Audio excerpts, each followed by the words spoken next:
তুমি নিশ্চিত? আমি কাপা গলায় জিজ্ঞেস করলাম। 100% নিশ্চিত। আমার মা যেভাবে জোড়াক্ষর লিখতেন হুবহু সেইভাবে লেখা। সন্ধেবেলা আমরা সবাই মিলে বাগানে গেলাম। পুরনো আম গাছটা আমাদের বাড়ির একদম পেছনে। গাছটার বয়স প্রায় 50 বছর। তপনের দাদা এটা লাগিয়েছিলেন। এখানে খুঁড়তে হবে নাকি? স্মিতা জিজ্ঞেস করল। তপন মাটিতে হাত দিয়ে খোঁজাখুঁজি করতে লাগল। হঠাৎ একটা শক্ত জিনিস হাতে পড়ল। এটা কি? তপন মাটি সরিয়ে দেখল একটা ছোট্ট ধাতুর বাক্স। বাক্সটা খোলার জন্য একটা বিশেষ ধরনের চাবি লাগে। এ চাবি কোথায় পাব? আমি ভাবলাম। তন্ময় হঠাৎ বলল, মা, তোমার গলার লকেটটা একবার দেখো তো। আমি আমার গলার লকেটটা খুলে দেখলাম। লকেটের পেছনে একটা ছোট্ট চাবি লাগানো ছিল, যেটা আমি আগে কখনো খেয়াল করিনি। লকেটের চাবি দিয়ে বাক্সটা খুলতেই ভিতর থেকে বেরোলো একটা পুরনো ডায়েরি আর কিছু ছবি। ডায়েরির প্রথম পাতায় লেখা আমার প্রিয় পুত্রবধূ মাধুরীর জন্য।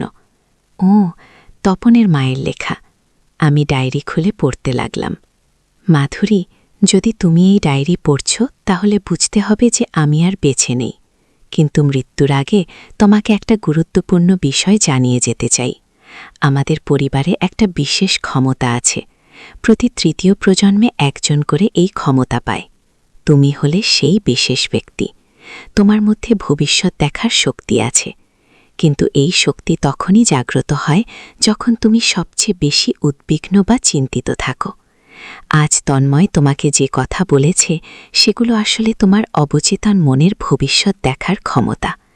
তোমার মন জানে যে আগামী কয়েক মাসে তোমার জীবনে বড় পরিবর্তন আসছে, কিন্তু চিন্তা করো না, যা ঘটতে যাচ্ছে তা তোমার জন্য ভালো। আমি পরের পাতা উল্টালাম। মাধুরী, তুমি গর্ভবতী হতে যাচ্ছ, তৃতীয় সন্তান। কিন্তু এই খবরটা তুমি এখনও জানো না। আগামী সপ্তাহে ডাক্তারের কাছে গিয়ে নিশ্চিত হবে। এই সন্তান হবে খুবই বিশেষ, তার মধ্যেও আমাদের পারিবারিক শক্তি থাকবে। তাই তন্ময় তোমাকে ভালোবাসার কথা বলেছে।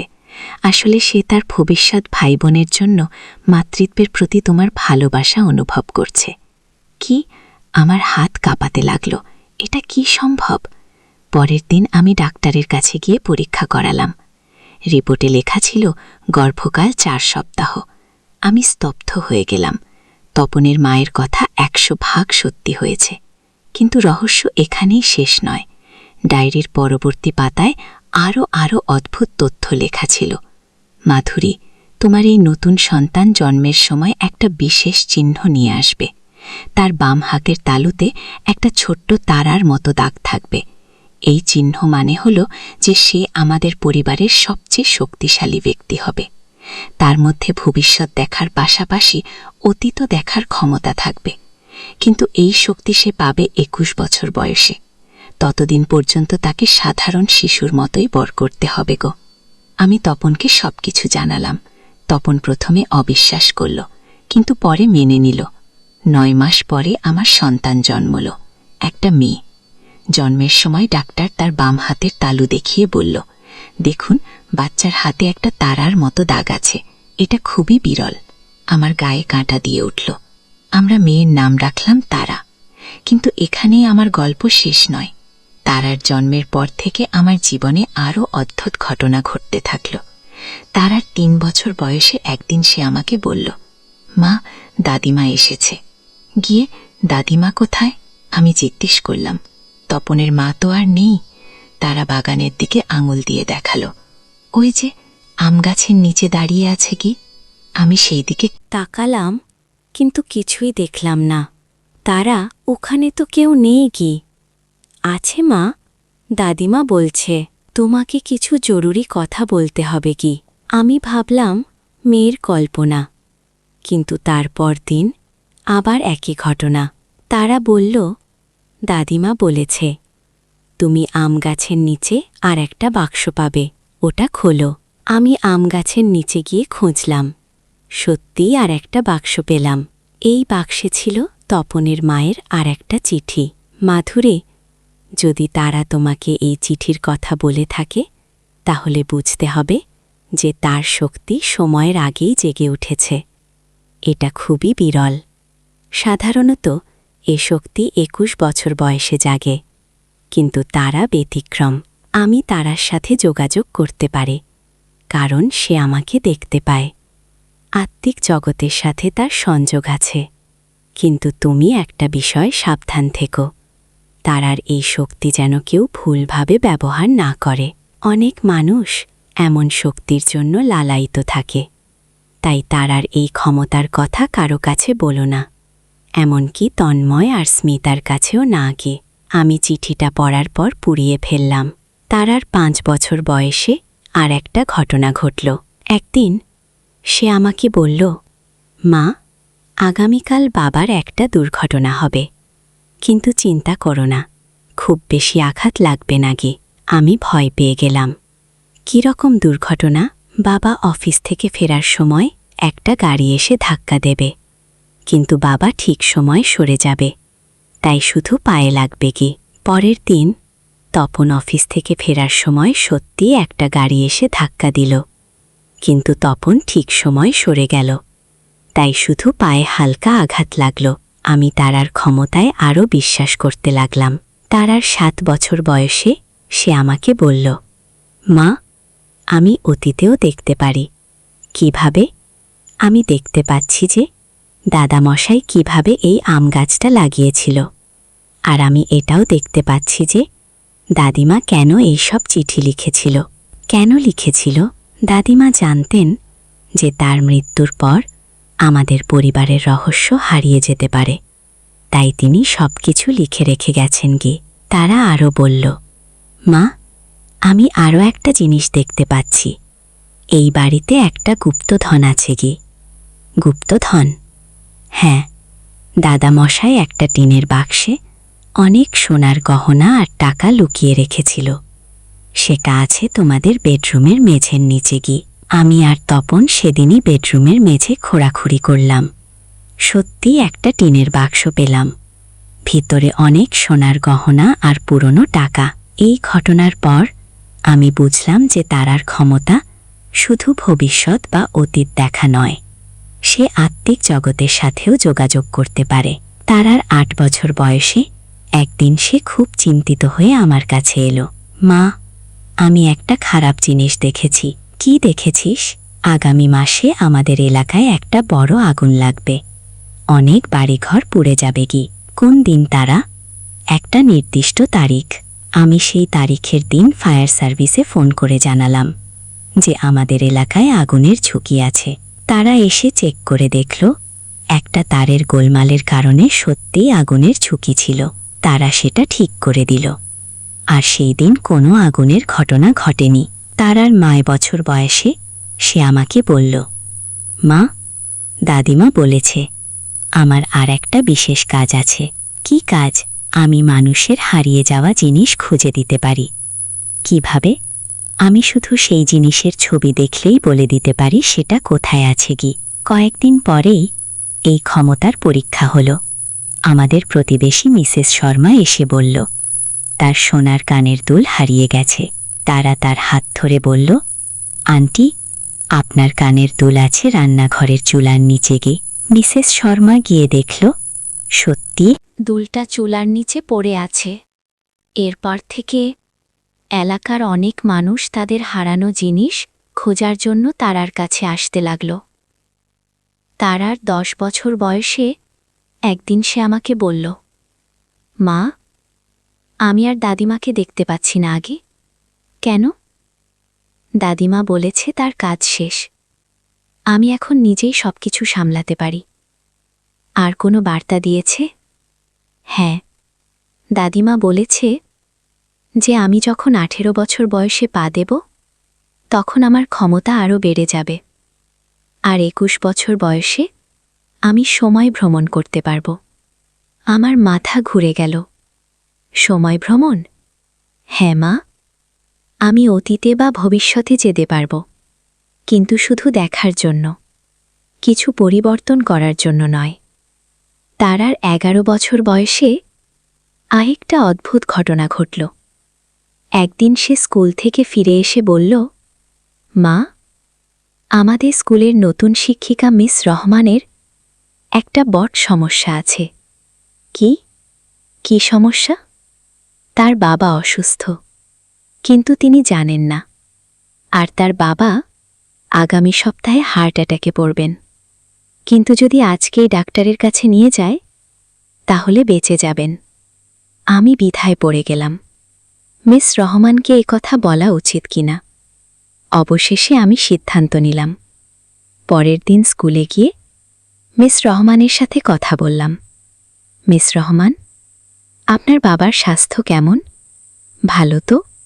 কেন জিজ্ঞেস করছেন? একবার ডাক্তার দেখিয়ে নিন।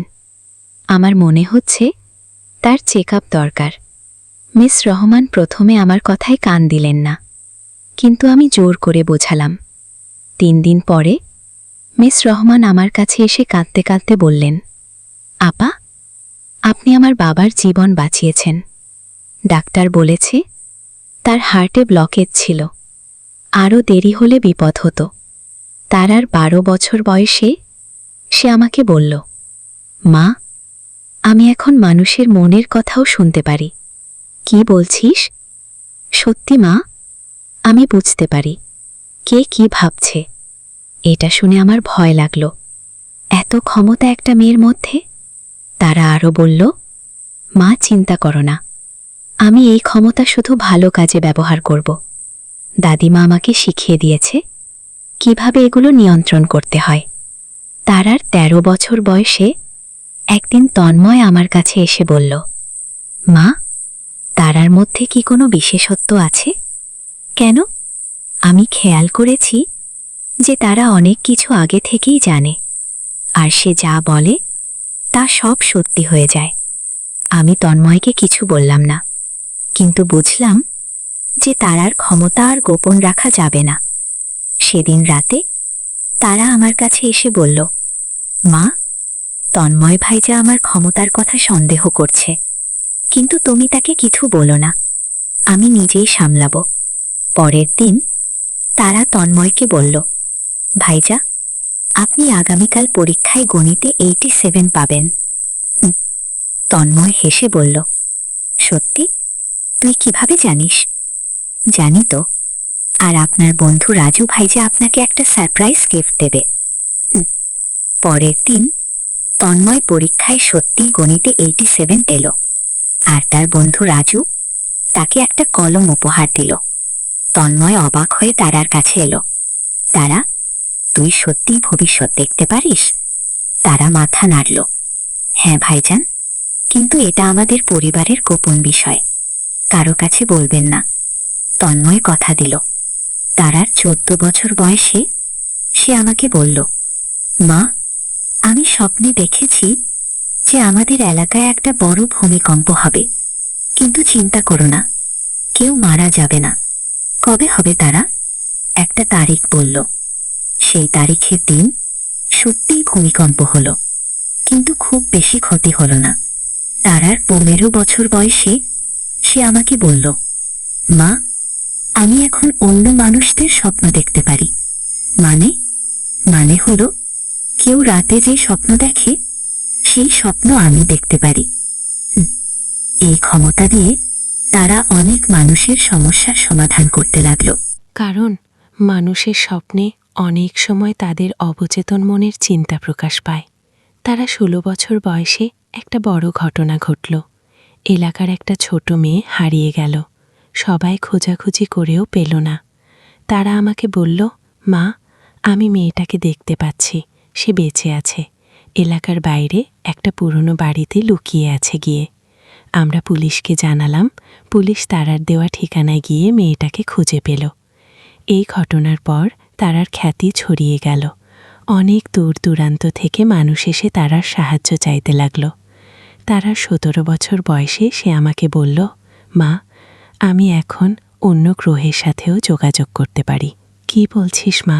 আমি দেখতে পাচ্ছি যে মহাকাশে অন্য প্রাণী আছে, তারা আমাদের সাথে যোগাযোগ করার চেষ্টা করছে গিয়ে। আমি ভাবলাম এটা হয়তো তারার কল্পনা, কিন্তু কয়েকদিন পরে খবরের কাগজে দেখলাম যে বিজ্ঞানীরা মহাকাশ থেকে একটা অজানা সংকেত পেয়েছে। তারার 18 বছর বয়সে সে আমাকে বলল, মা, আমার ক্ষমতা এখন পূর্ণতা পেয়েছে, আমি এখন পৃথিবীর যে কোনো জায়গার যে কোনো ঘটনা দেখতে পারি। সত্যি? হ্যাঁ মা, আমি এখন জানি যে পৃথিবীতে কি কি ঘটতে যাচ্ছে, কিন্তু আমি শুধু সেই সব ঘটনা পরিবর্তন করব যেগুলো মানুষের ক্ষতি করবে। কে? তারার ১৯ বছর বয়সে একদিন সে আমার কাছে এসে বলল, মা, আমি সিদ্ধান্ত নিয়েছি আমি আমার ক্ষমতা দিয়ে মানুষের সেবা করব। কিভাবে? আমি একটা সংস্থা করব যেখানে হারিয়ে যাওয়া মানুষদের খোঁজা হবে, অপরাধীদের ধরা হবে, আর প্রাকৃতিক দুর্যোগের আগাম সতর্কতা দেওয়া হবে। গো, তারার ২০ বছর বয়সে তার সংস্থা গড়ে উঠল। আশা ঘুমে অনেক মানুষ এখানে কাজ করে। আর আজ তারার ২১তম জন্মদিন। আজ সকালে তারা আমার কাছে এসে বলল, মা, আজ আমি সময় ভ্রমণ করব। কোথায় যাবে? আমি অতীতে যাব, দাদিমার সাথে দেখা করব। তার কাছ থেকে আরও কিছু জানার আছে। কি জানা? আমার মতো ক্ষমতা সম্পন্ন আরও কেউ আছে কিনা পৃথিবীতে। যদি থাকে তাহলে আমরা মিলে আরও বড় কিছু করতে পারব। তারা আমার হাত ধরে বলল, মা, তুমি চিন্তা করো না, আমি ফিরে আসব, আর আমার ক্ষমতা দিয়ে পৃথিবীকে আরও ভালো করার চেষ্টা করব। আর ঠিক এই মুহূর্তে তারা চোখ বন্ধ করে ধ্যানে বসল। তার শরীর থেকে একটা উজ্জ্বল আলো বের হতে লাগল। আমি দেখলাম তারার শরীর ধীরে ধীরে অদৃশ্য হয়ে যাচ্ছে। কয়েক মিনিট পরে সে আবার দৃশ্যমান হল। মা, আমি দাদিমার সাথে দেখা করেছি। তিনি আমাকে একটা গুরুত্বপূর্ণ বিষয় জানিয়েছেন গো। কী বিষয়? পৃথিবীতে আমার মতো আরও ৭ জন আছে। তারা বিভিন্ন দেশে আছে। আমাদের সবাইকে একসাথে কাজ করতে হবে, কারণ পৃথিবীতে একটা বড় বিপদ আসছে। কী বিপদ? প্রাকৃতিক দুর্যোগ। কিন্তু আমরা ৮ জন মিলে সেই বিপদ ঠেকাতে পারব। তারা আমাকে জড়িয়ে ধরে বলল, মা, আমাকে এখন পৃথিবী ভ্রমণ করতে হবে। বাকি ৭ জনকে খুঁজে বের করতে হবে গো। কতদিন লাগবে? ১ বছর। কিন্তু তুমি চিন্তা করো না, আমি প্রতিদিন তোমার সাথে মানসিকভাবে যোগাযোগ করব গো। আজ তারা বাড়ি ছেড়ে চলে গেছে, কিন্তু আমি জানি সে ভালো আছে, কারণ মাঝে মাঝেই তার কণ্ঠস্বর শুনতে পাই মনের মধ্যে। আর আজ তন্ময় যে কথাগুলো বলেছিল সেগুলো আসলে ছিল তার অবচেতন মনে তারার জন্য মাতৃত্বের ভালোবাসার প্রকাশ। কারণ তন্ময় জানুক যে তারা একদিন বাড়ি ছেড়ে চলে যাবে পৃথিবীর মানুষের সেবা করতে। আর সেই গোলাপ ফুলের মধ্যেও লুকানো ছিল আমাদের পারিবারিক ইতিহাসের সূত্র। এই হলো আমার জীবনের সবচেয়ে অদ্ভুত ও রহস্যময় গল্প, যে গল্পে শুরু হয়েছিল একটা গোলাপ ফুল দিয়ে, আর শেষ হলো একটা অসাধারণ মেয়ের বিশ্বযাত্রা দিয়ে।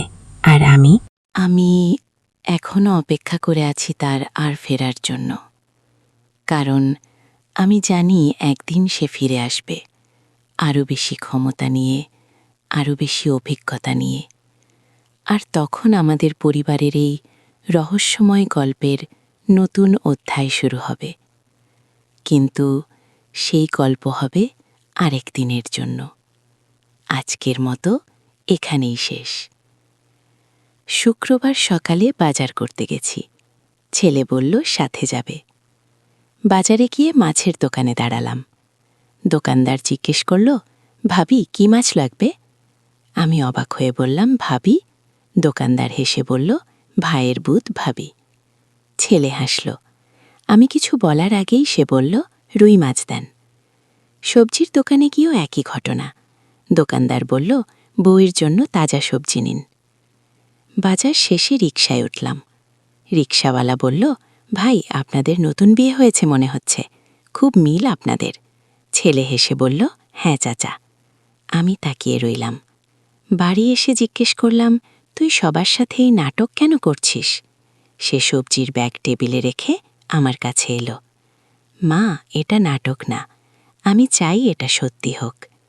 সবাই যেমন ভাবছে আমরা স্বামী স্ত্রী, আমিও তেমন চাই। আমি চেয়ারে বসলাম, সে আমার সামনে বসল। মা, বাজারে যাওয়ার সময় দেখেছে সবাই কত স্বাভাবিকভাবে আমাদের দম্পতি ভেবেছে। কেউ কিছু অদ্ভুত মনে করেনি। মানে, আমাদের জুটি ভালো লাগছে। আমাদের মধ্যে বয়সের পার্থক্য খুবই কম। তুমি দেখতেও অনেক তরুণী লাগো। তার কথা শুনে আমার মনে পড়ল, বাজারের সবাই সত্যি আমাদের স্বামী স্ত্রী ভেবেছিল, কেউ সন্দেহ করেনি। সে আমার হাত ধরল। মা, আমি তোমাকে ভালোবাসি। আমি চাই আমরা সত্যি সত্যি স্বামী স্ত্রী হয়ে যাই। বাজারে যাওয়ার সময় আমার খুব গর্ব হচ্ছিল। মনে হচ্ছিল আমার পাশে আমার সুন্দর স্ত্রী হাঁটছে। তুমি আমাকে বিয়ে করো মা, আমরা এই বাড়ি ছেড়ে নতুন জায়গায় চলে যাব। সেখানে সবাই আমাদের নবদম্পতি ভাববে।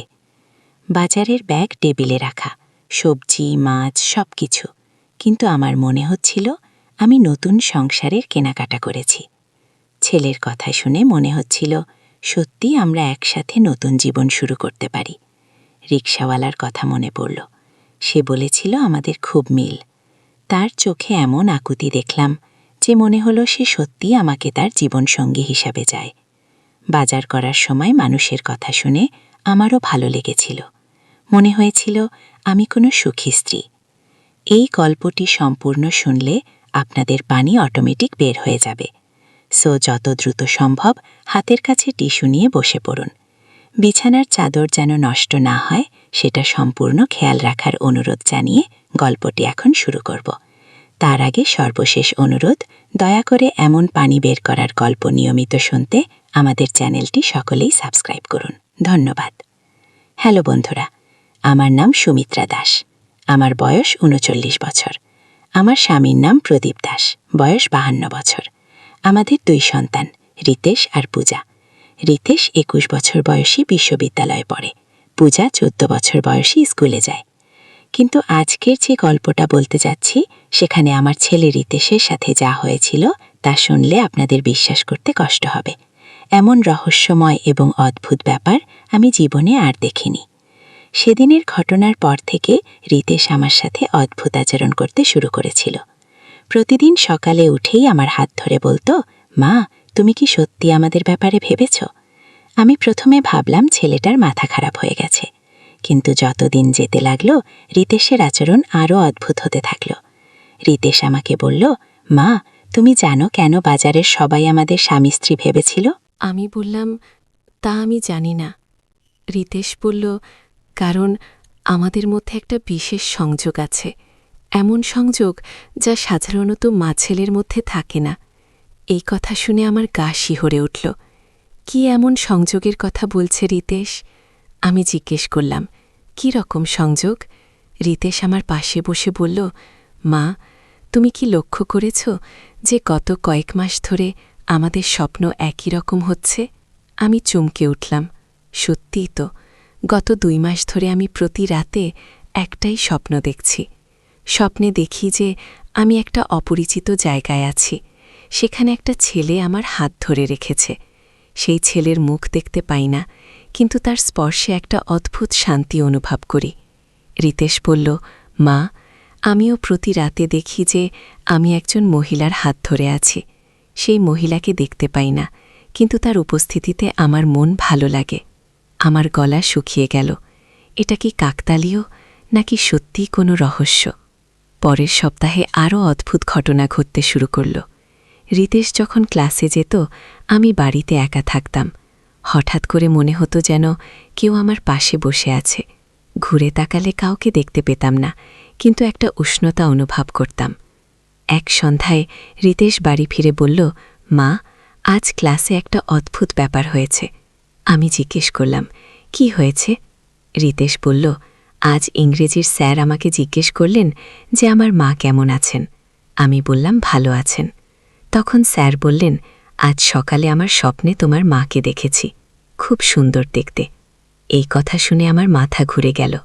রিতেশের স্যার আমাকে স্বপ্নে দেখেছেন, কিন্তু উনি তো আমাকে কখনো দেখেননি। রিতেশ বলল, মা, এটাও কি কাকতালীয়?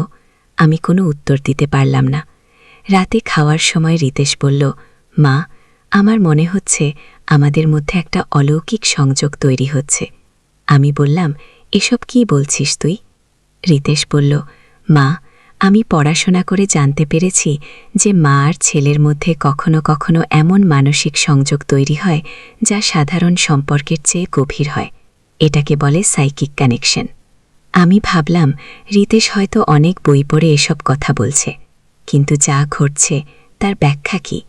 পরের দিন সকালে ঘুম থেকে উঠে দেখলাম রিতেশ আমার রুমে বসে আছে। আমি জিজ্ঞেস করলাম, কি ব্যাপার এত সকালে? রিতেশ বলল, মা, গত রাতে আমার স্বপ্নে তুমি কাঁদছিলে, তাই চেক করতে এসেছি তুমি ভালো আছো কিনা। আমার গলা শুকিয়ে গেল। সত্যিই গত রাতে আমি স্বপ্নে কান্নাকাটি করেছিলাম। স্বপ্নে দেখেছিলাম যে আমি একটা অন্ধকার ঘরে আছি এবং কেউ আমাকে সাহায্য করতে পারছে না। রিতেশ কিভাবে জানো? রিতেশ আমার কাছে এসে বসল। মা, আমি মনে করি আমাদের এই সংযোগটা স্বাভাবিক নয়, এর পিছনে কোনো রহস্য আছে। আমি জিজ্ঞেস করলাম, কি রহস্য? রিতেশ বলল, হয়তো আমাদের পূর্বজন্মে কোনো সম্পর্ক ছিল, অথবা আমাদের আত্মার মধ্যে কোনো বিশেষ বন্ধন আছে। এসব কথা শুনে আমার ভয় লাগতে শুরু করল। রিতেশের আচরণ দিন দিন আরও রহস্যজনক হয়ে উঠছিল। সে আমার সাথে এমনভাবে কথা বলতো যেন আমরা সত্যিই কোনো দম্পতি। আর সবচেয়ে অদ্ভুত ব্যাপার হলো, আমি নিজেও এই ব্যাপারে কৌতূহলী হয়ে উঠছিলাম। এক রাতে রিতেশ আমাকে বলল, মা, আমি একটা এক্সপেরিমেন্ট করতে চাই। আমি জিজ্ঞেস করলাম, কি এক্সপেরিমেন্ট? রিতেশ বলল, আমি চাই আমরা দুজনে একসাথে মেডিটেশন করি, দেখি আমাদের মধ্যে কি ধরনের সংযোগ তৈরি হয়। আমি প্রথমে রাজি হইনি, কিন্তু রিতেশ অনেক অনুরোধ করার পর আমি রাজি হলাম। আমরা দুজনে বসার রুমে মোমবাতি জ্বালিয়ে বসলাম। রিতেশ বলল, মা, তুমি চোখ বন্ধ করো এবং আমার হাত ধরো। আমি চোখ বন্ধ করে রিতেশের হাত ধরলাম। কি অদ্ভুত! তার হাত ধরার সাথে সাথে আমার মধ্যে একটা শান্তির অনুভূতি এলো। মনে হলো যে না, আমি কোনো নিরাপদ জায়গায় আছি। রিতেশ ধীরে ধীরে বলল, মা, তুমি কি অনুভব করছো? আমি বললাম, খুব শান্তি লাগছে। হঠাৎ আমার মনে একটা দৃশ্য ভেসে উঠল। দেখলাম যে আমি একটা প্রাচীন মন্দিরে আছি। সেখানে একজন পুরোহিত একটা ছেলে এবং একটা মেয়ের হাতে হাত রেখে কি যেন বলছেন। সেই ছেলেটাকে দেখতে রিতেশের মতো লাগছিল, আর মেয়েটাকে আমার মতো। আমি চোখ খুলে রিতেশকে বললাম, আমি একটা অদ্ভুত দৃশ্য দেখেছি। রিতেশও চোখ খুলে বলল, আমিও। আমি দেখেছি যে আমি একটা প্রাচীন মন্দিরে আছি। আমি চমকে গেলাম। আমরা দুজনেই একই দৃশ্য দেখেছি। রিতেশ বলল, মা, মনে হচ্ছে আমাদের পূর্বজন্মে সত্যিই কোনো সম্পর্ক ছিল। হয়তো আমরা সেই জন্মে স্বামী স্ত্রী ছিলাম। এই কথা শুনে আমার সারা শরীর কাঁপতে শুরু করল। পূর্বজন্মে আমরা স্বামী স্ত্রী ছিলাম। পরের কয়েকদিন আমি খুবই অস্থির থাকলাম। রিতেশের সাথে যা ঘটছিল তার কোনো যুক্তিসঙ্গত ব্যাখ্যা খুঁজে পাচ্ছিলাম না। আমি ঠিক করলাম যে একজন পণ্ডিতের সাথে কথা বলবো। পাড়ার একজন বয়স্ক পণ্ডিত আছেন, নাম হরিদাসজি। তিনি জ্যোতিষশাস্ত্র এবং পূর্বজন্মের বিষয়ে বিশেষজ্ঞ। আমি তার কাছে গিয়ে সব কিছু খুলে বললাম। হরিদাসজি অনেক মনোযোগ দিয়ে শুনলেন। তারপর তিনি বললেন, বেটি, তোমাদের যা হচ্ছে তা খুবই বিরল। এমন ঘটনা 100 বছরে একবার ঘটে। আমি জিজ্ঞেস করলাম, কি এই ঘটনা? হরিদাসজি বললেন, এটা হলো আত্মিক পুনর্মিলন। তোমাদের দুজনের আত্মা পূর্বজন্মে একসাথে ছিল। তিনি আরও বললেন, কিন্তু এখানে একটা সমস্যা আছে। এই জন্মে তোমরা মা ছেলে, তাই তোমাদের পূর্বজন্মের স্মৃতি এবং বর্তমান জন্মের সম্পর্কের মধ্যে দ্বন্দ্ব তৈরি হচ্ছে। আমি ভয়ে জিজ্ঞেস করলাম, এর সমাধান কি? হরিদাসজি বললেন, তোমাদের একটা বিশেষ পূজা করতে হবে। এই পূজার মাধ্যমে তোমাদের পূর্বজন্মের স্মৃতি মুছে যাবে এবং তোমরা স্বাভাবিক মা ছেলের সম্পর্কে ফিরে যেতে পারবে। আমি বাড়ি এসে রিতেশকে সব বললাম। রিতেশ শুনে বলল, মা, আমি কিন্তু এই স্মৃতি মুছে ফেলতে চাই না। এই অনুভূতিগুলো আমার খুব ভালো লাগে। আমি বললাম, কিন্তু এটা তো ঠিক না, আমরা মা ছেলে। রিতেশ বলল, মা, যদি আমরা পূর্বজন্মের স্বামী স্ত্রী ছিলাম তাহলে এই অনুভূতি স্বাভাবিক। আমি মনে করি আমাদের এই সংযোগকে মেনে নেওয়া উচিত। আমি বললাম, কিন্তু সমাজ কি বলবে? রিতেশ বলল, সমাজ তো জানতেও পারবে না, আমরা শুধু আমাদের অনুভূতিগুলো স্বীকার করব। কয়েকদিন আমি খুব দ্বিধায় ছিলাম। একদিকে আমার বিবেক বলছিল এটা ঠিক না, অন্যদিকে আমার হৃদয় বলছিল রিতেশের সাথে আমার যে সংযোগ তৈরি হয়েছে তা অস্বীকার করা যায় না। এমন সময় আরও একটা অদ্ভুত ঘটনা ঘটল। এক রাতে আমার স্বপ্নে একটা বৃদ্ধা মহিলা এসে বললেন, মেয়ে, তুমি যা ভাবছ তা ভুল। তোমার ছেলের সাথে তোমার কোনো পূর্বজন্মের সংযোগ নেই। আমি স্বপনে জিজ্ঞেস করলাম, তাহলে এসব কি হচ্ছে?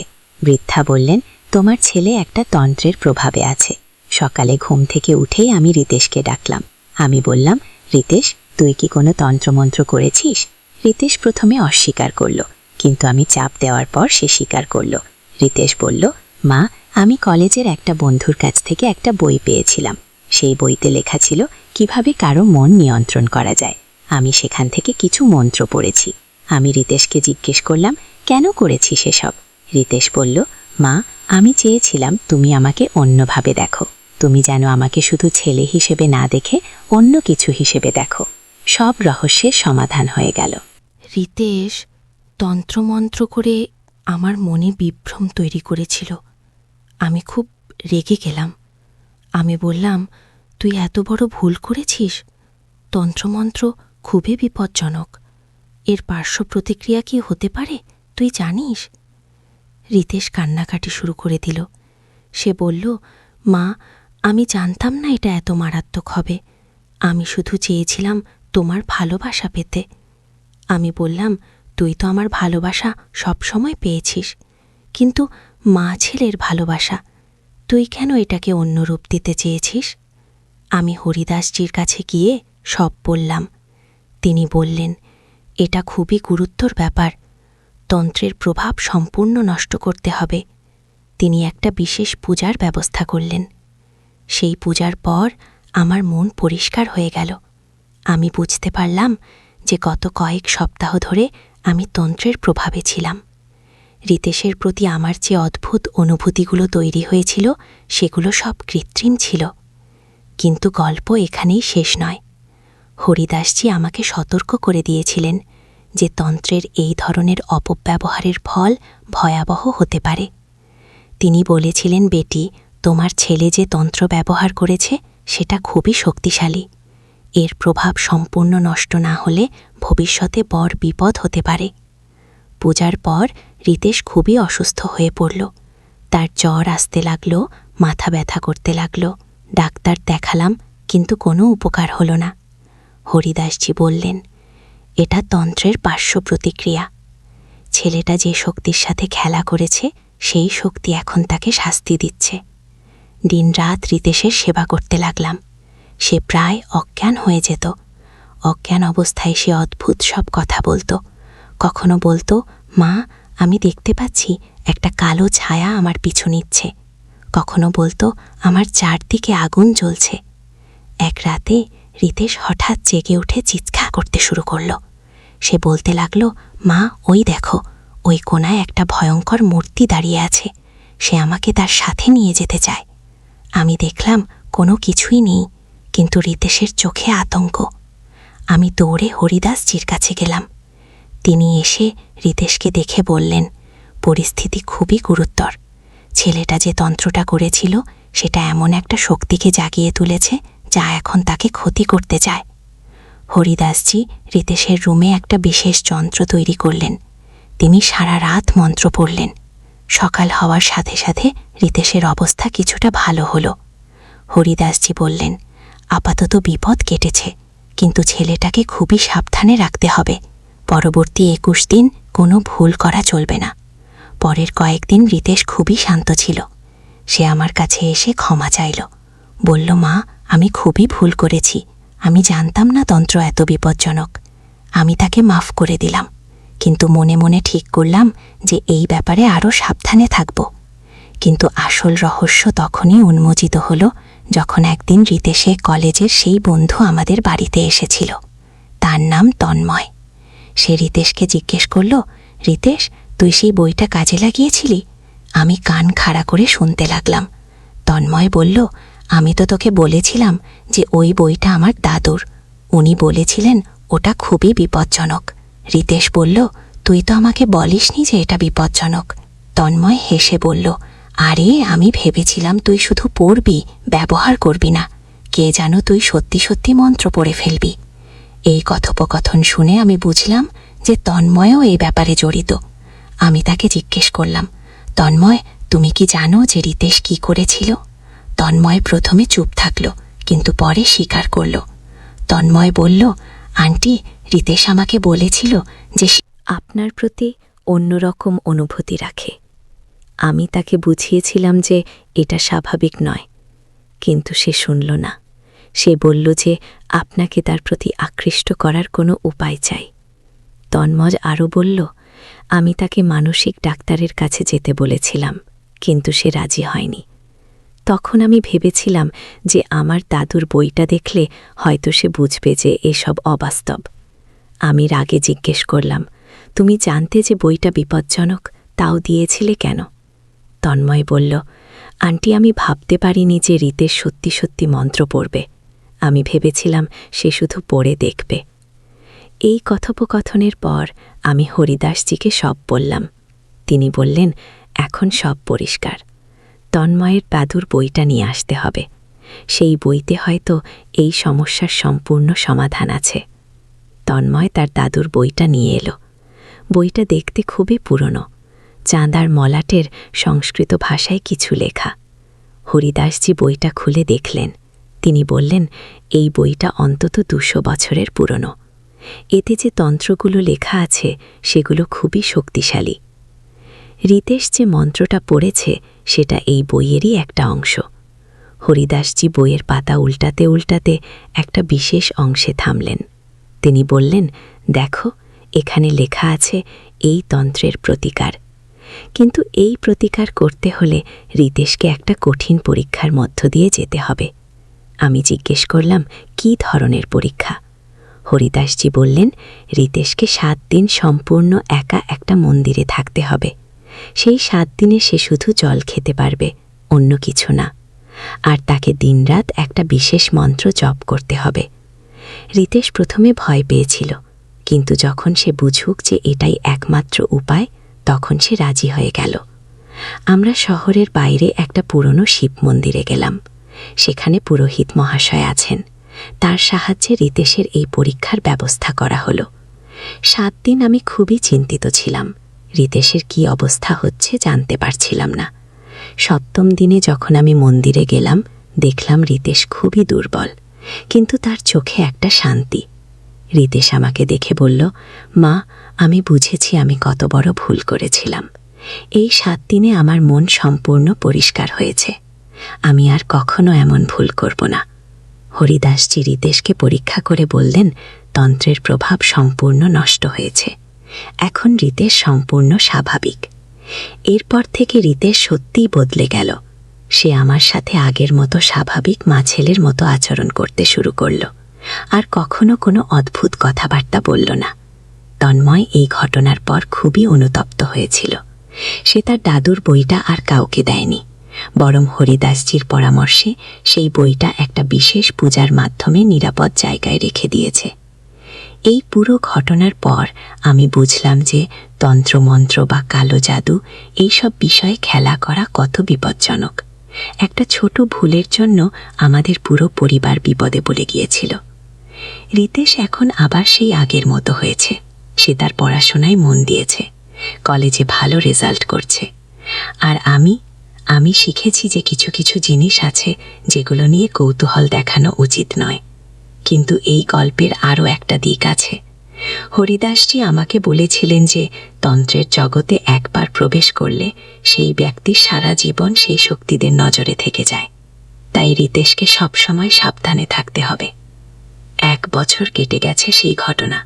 রিতেশ এখন 21 বছর বয়সী। সে বিশ্ববিদ্যালয়ের শেষ বর্ষে পড়ছে।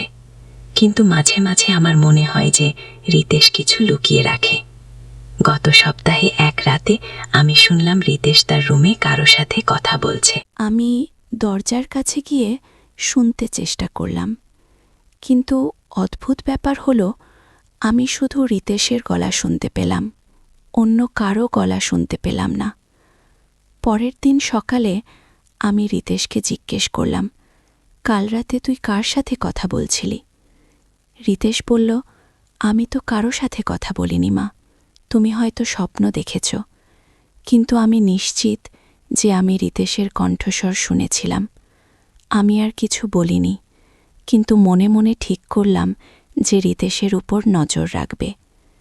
কয়েকদিন পর আমি দেখলাম রিতেশের আচরণ আবার অদ্ভুত হয়ে উঠেছে। সে আমার সাথে কম কথা বলছে, বেশিরভাগ সময় নিজের রুমে কাটাচ্ছে আর রাতে দেরি করে ঘুমাচ্ছে। এক রাতে আমি লক্ষ্য করলাম রিতেশের রুম থেকে একটা অদ্ভুত আলো বের হচ্ছে।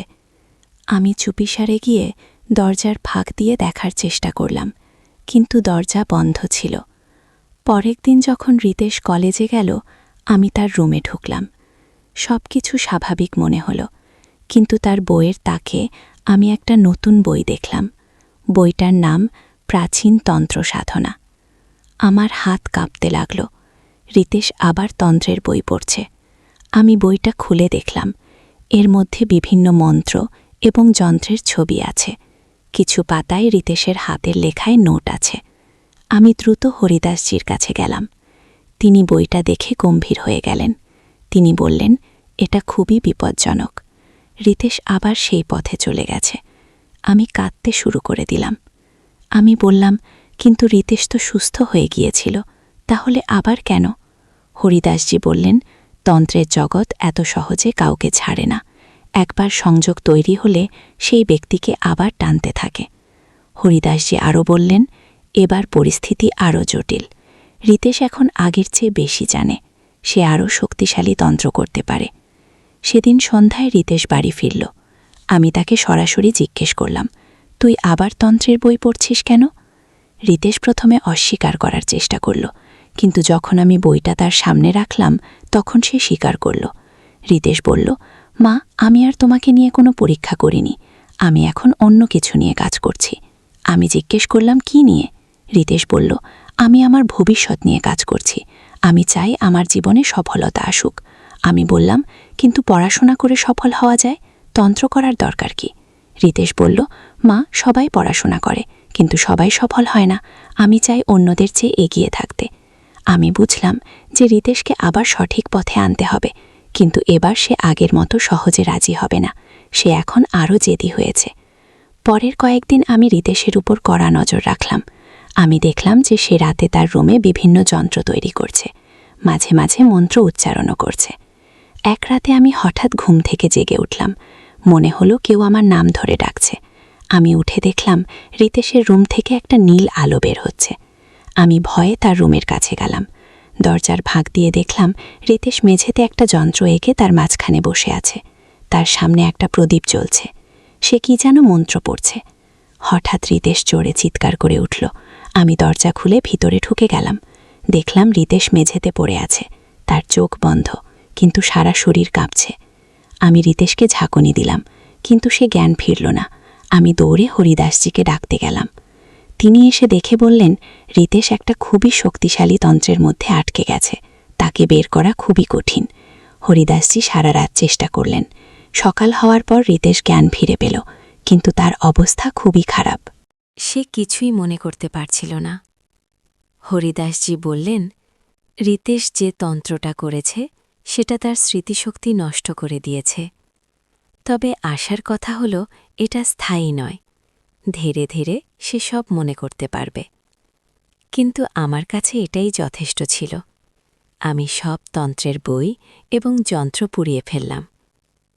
রিতেশের যখন জ্ঞান একটু পরিষ্কার হল, তখন আমি তাকে বললাম, তুই যদি আর কখনো এসব করিস তাহলে আমি তোকে বাড়ি থেকে বের করে দেব।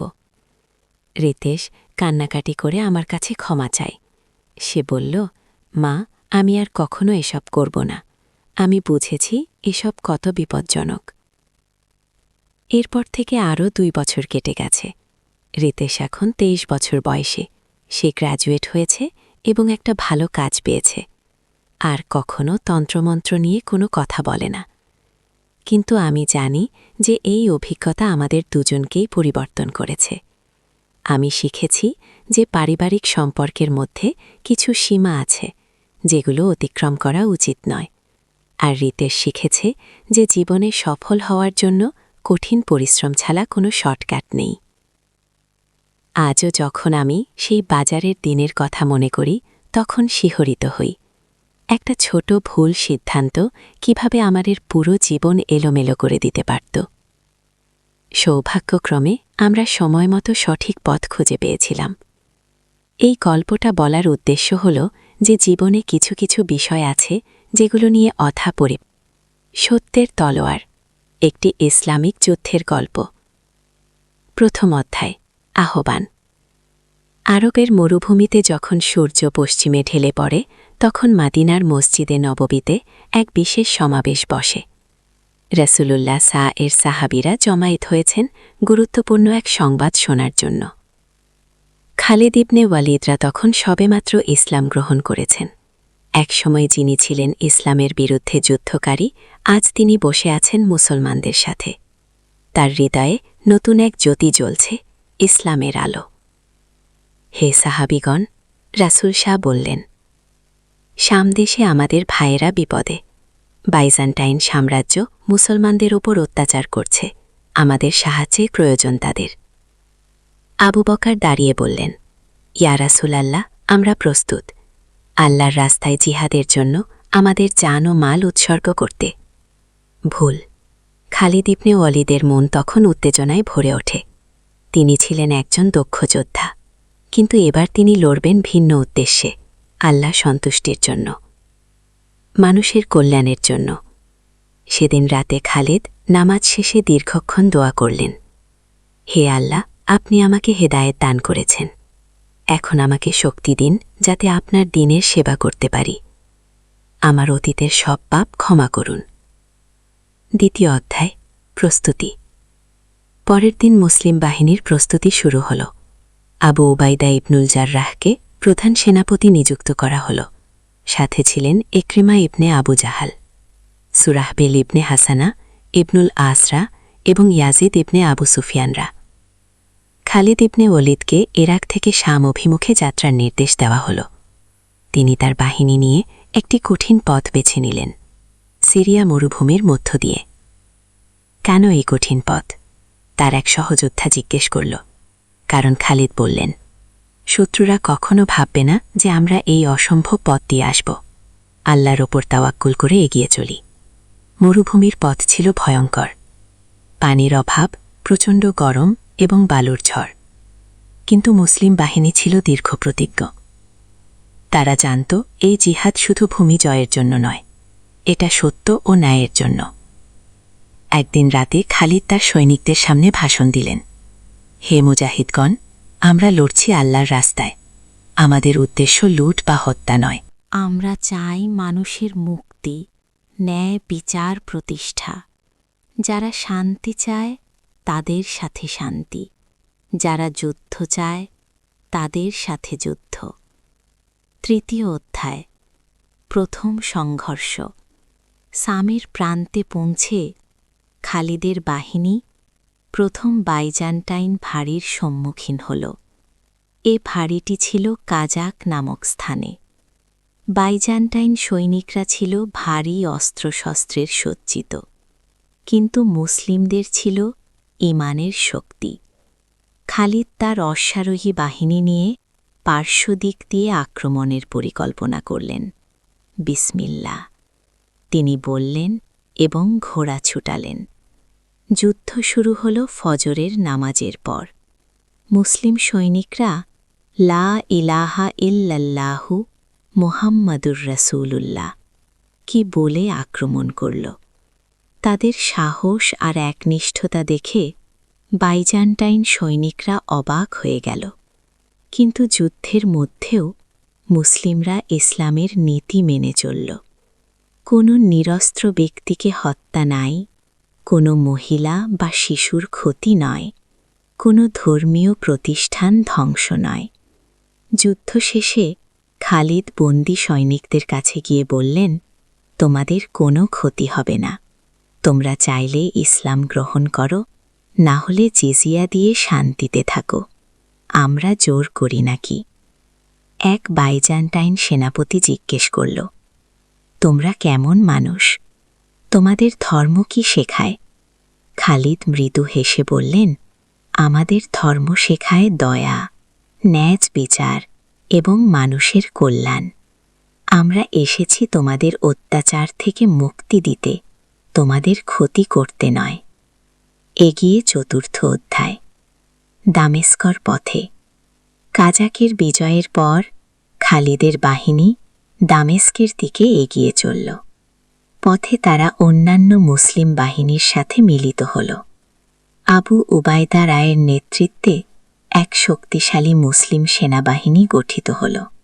দামেস্ক তখন একটি গুরুত্বপূর্ণ বাণিজ্যিক নগর।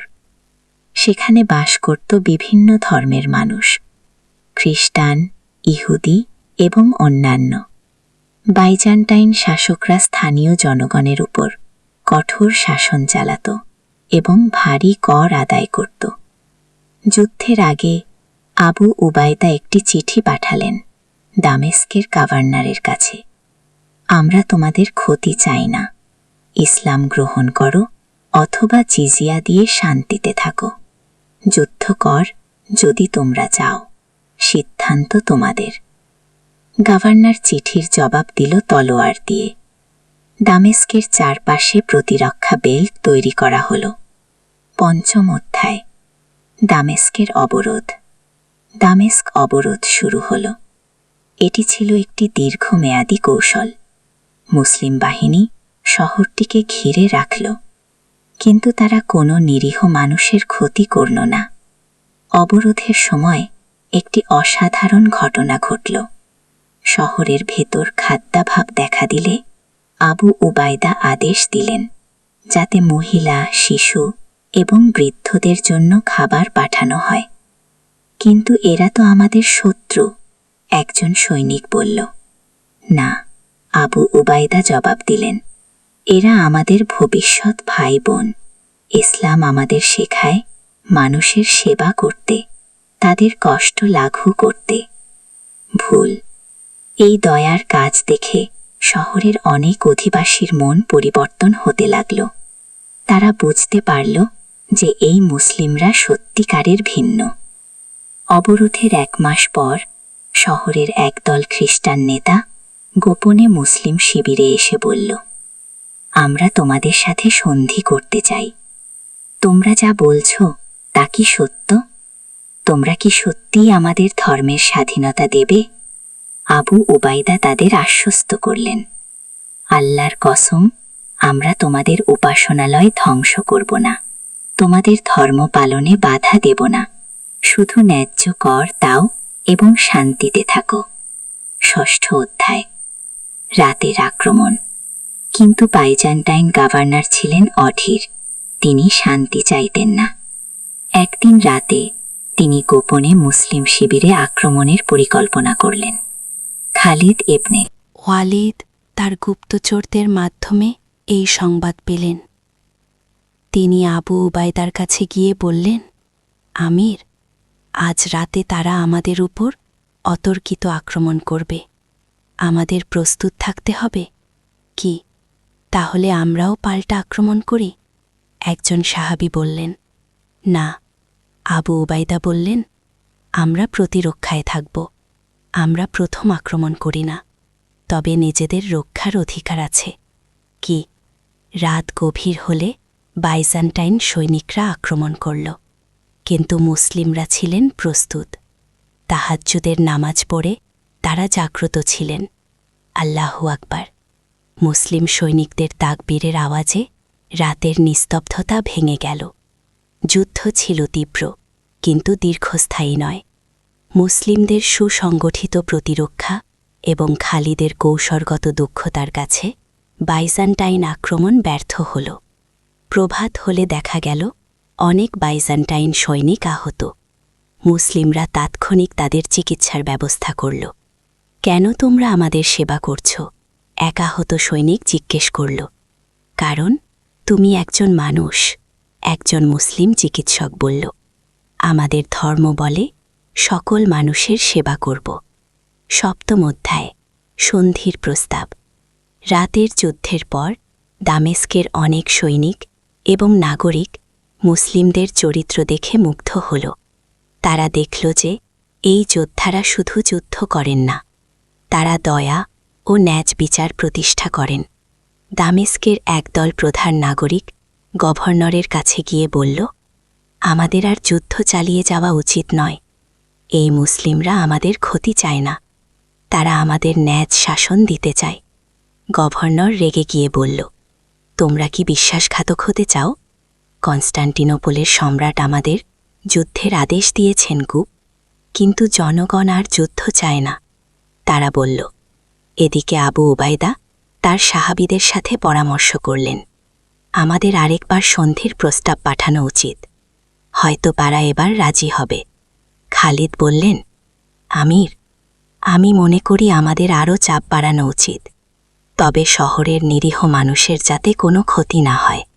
আবু উবাইদা একটি দোয়া পড়ে সিদ্ধান্ত নিলেন আরেকবার শান্তিপূর্ণ সমাধানের চেষ্টা করবেন। অষ্টম অধ্যায়, চূড়ান্ত সিদ্ধান্ত।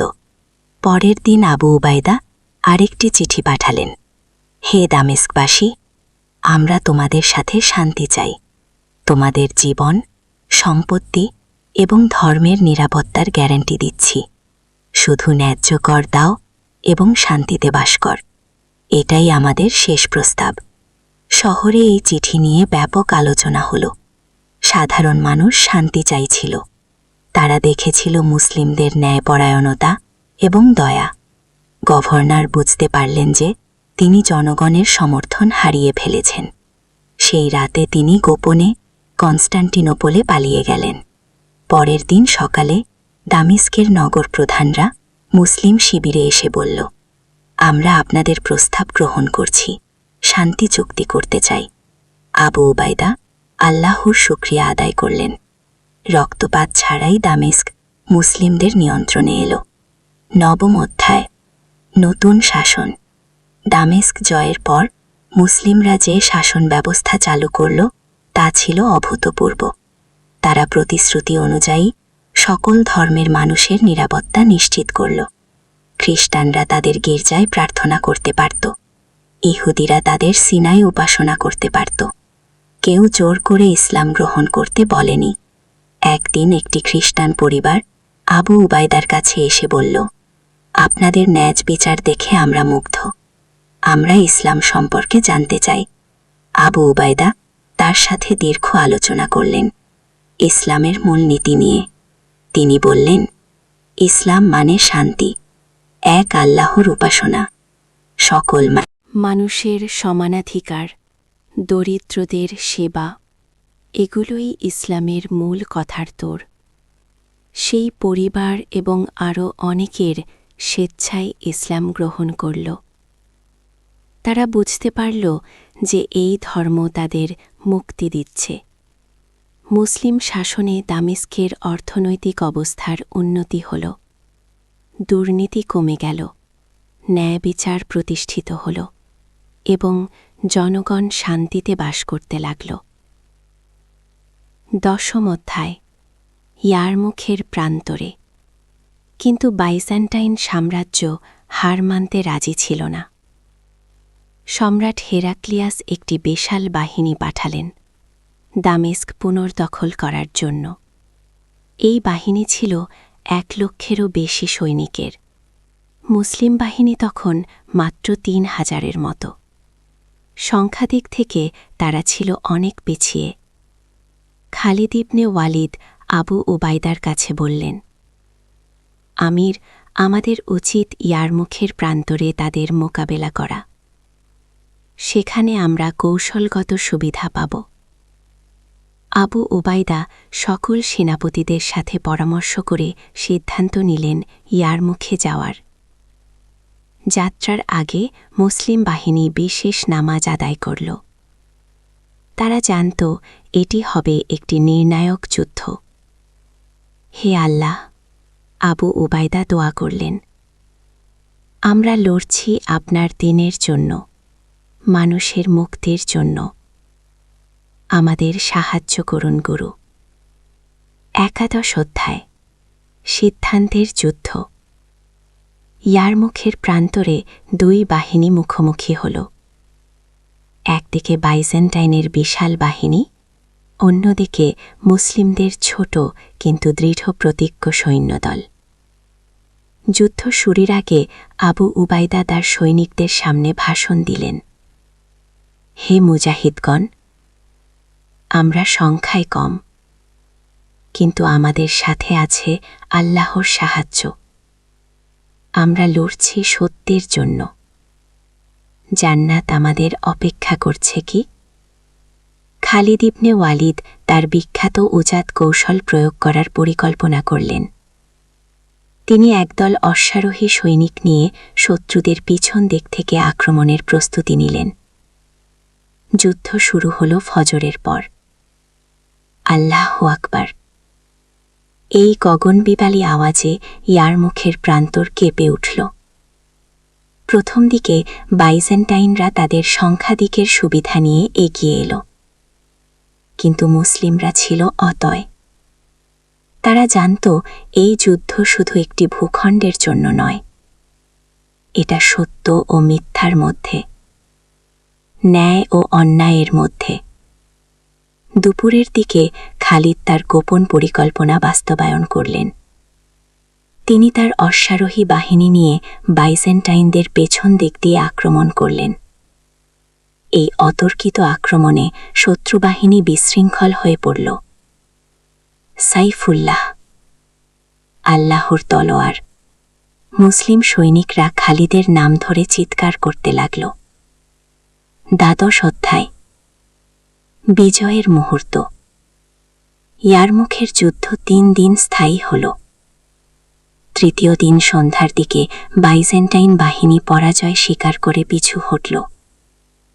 এই বিজয় ছিল ইসলামের ইতিহাসে এক মাইলফল। যুদ্ধ শেষে আবু উবাইদা সিজদায় পড়ে গেলেন। আলহামদুলিল্লাহ, তিনি আল্লাহর শুকরিয়া আদায় করলেন। কিন্তু বিজয়ের মুহূর্তেও মুসলিমরা তাদের নীতি ভুলে যান না। আহত শত্রু সৈনিকদের চিকিৎসা করা হল, বন্দীদের সাথে সদয় ব্যবহার করা হল। একজন বাইজেন্টাইন জেনারেল খালিদের কাছে এসে বলল, তোমাদের মতো যোদ্ধা আমি কখনো দেখিনি। তোমরা জয়ী হয়েও দয়া দেখাও, এটা কেমন সম্ভব? খালিদ জবাব দিলেন, আমাদের ধর্ম আমাদের শেখায় বিজয়ী হয়েও বিনয়ী থাকতে। আমরা যুদ্ধ করি শান্তি প্রতিষ্ঠার জন্য, প্রতিশোধের জন্য নয়। সেই জেনারেল এবং আরও অনেকে সেদিন ইসলাম গ্রহণ করলেন। তারা বুঝতে পেরেছিলেন যে এই ধর্মেই তাদের আত্মিক শান্তি দিতে পারে। ত্রয়োদশ অধ্যায়, শাসন ব্যবস্থার পরিবর্তন। ইয়ারমুখের বিজয়ের পর পুরো সামঞ্জল মুসলিমদের নিয়ন্ত্রণে এলো। কিন্তু এই বিজয় এনেছিল নতুন দায়িত্ব। এখন তাদের শাসন করতে হবে লক্ষ লক্ষ মানুষকে, বিভিন্ন ধর্ম, ভাষা ও সংস্কৃতি। আবু উবাইদা একটি প্রশাসনিক কাউন্সিল গঠন করলেন।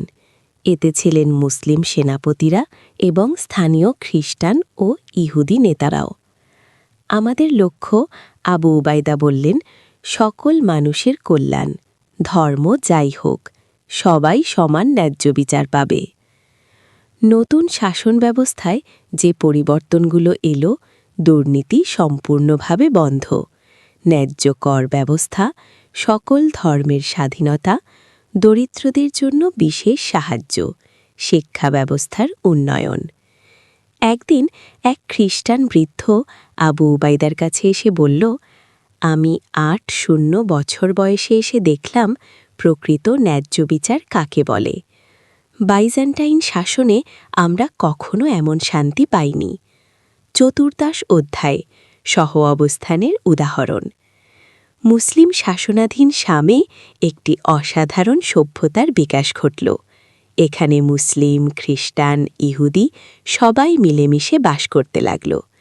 দামেস্কে একটি বাজারে দেখা যেত মুসলিম, খ্রিস্টান এবং ইহুদি ব্যবসায়ীরা একসাথে ব্যবসা করছেন। কেউ কারো ধর্ম নিয়ে বিতর্ক করতেন না, সবাই নিজ নিজ বিশ্বাস পালন করতেন।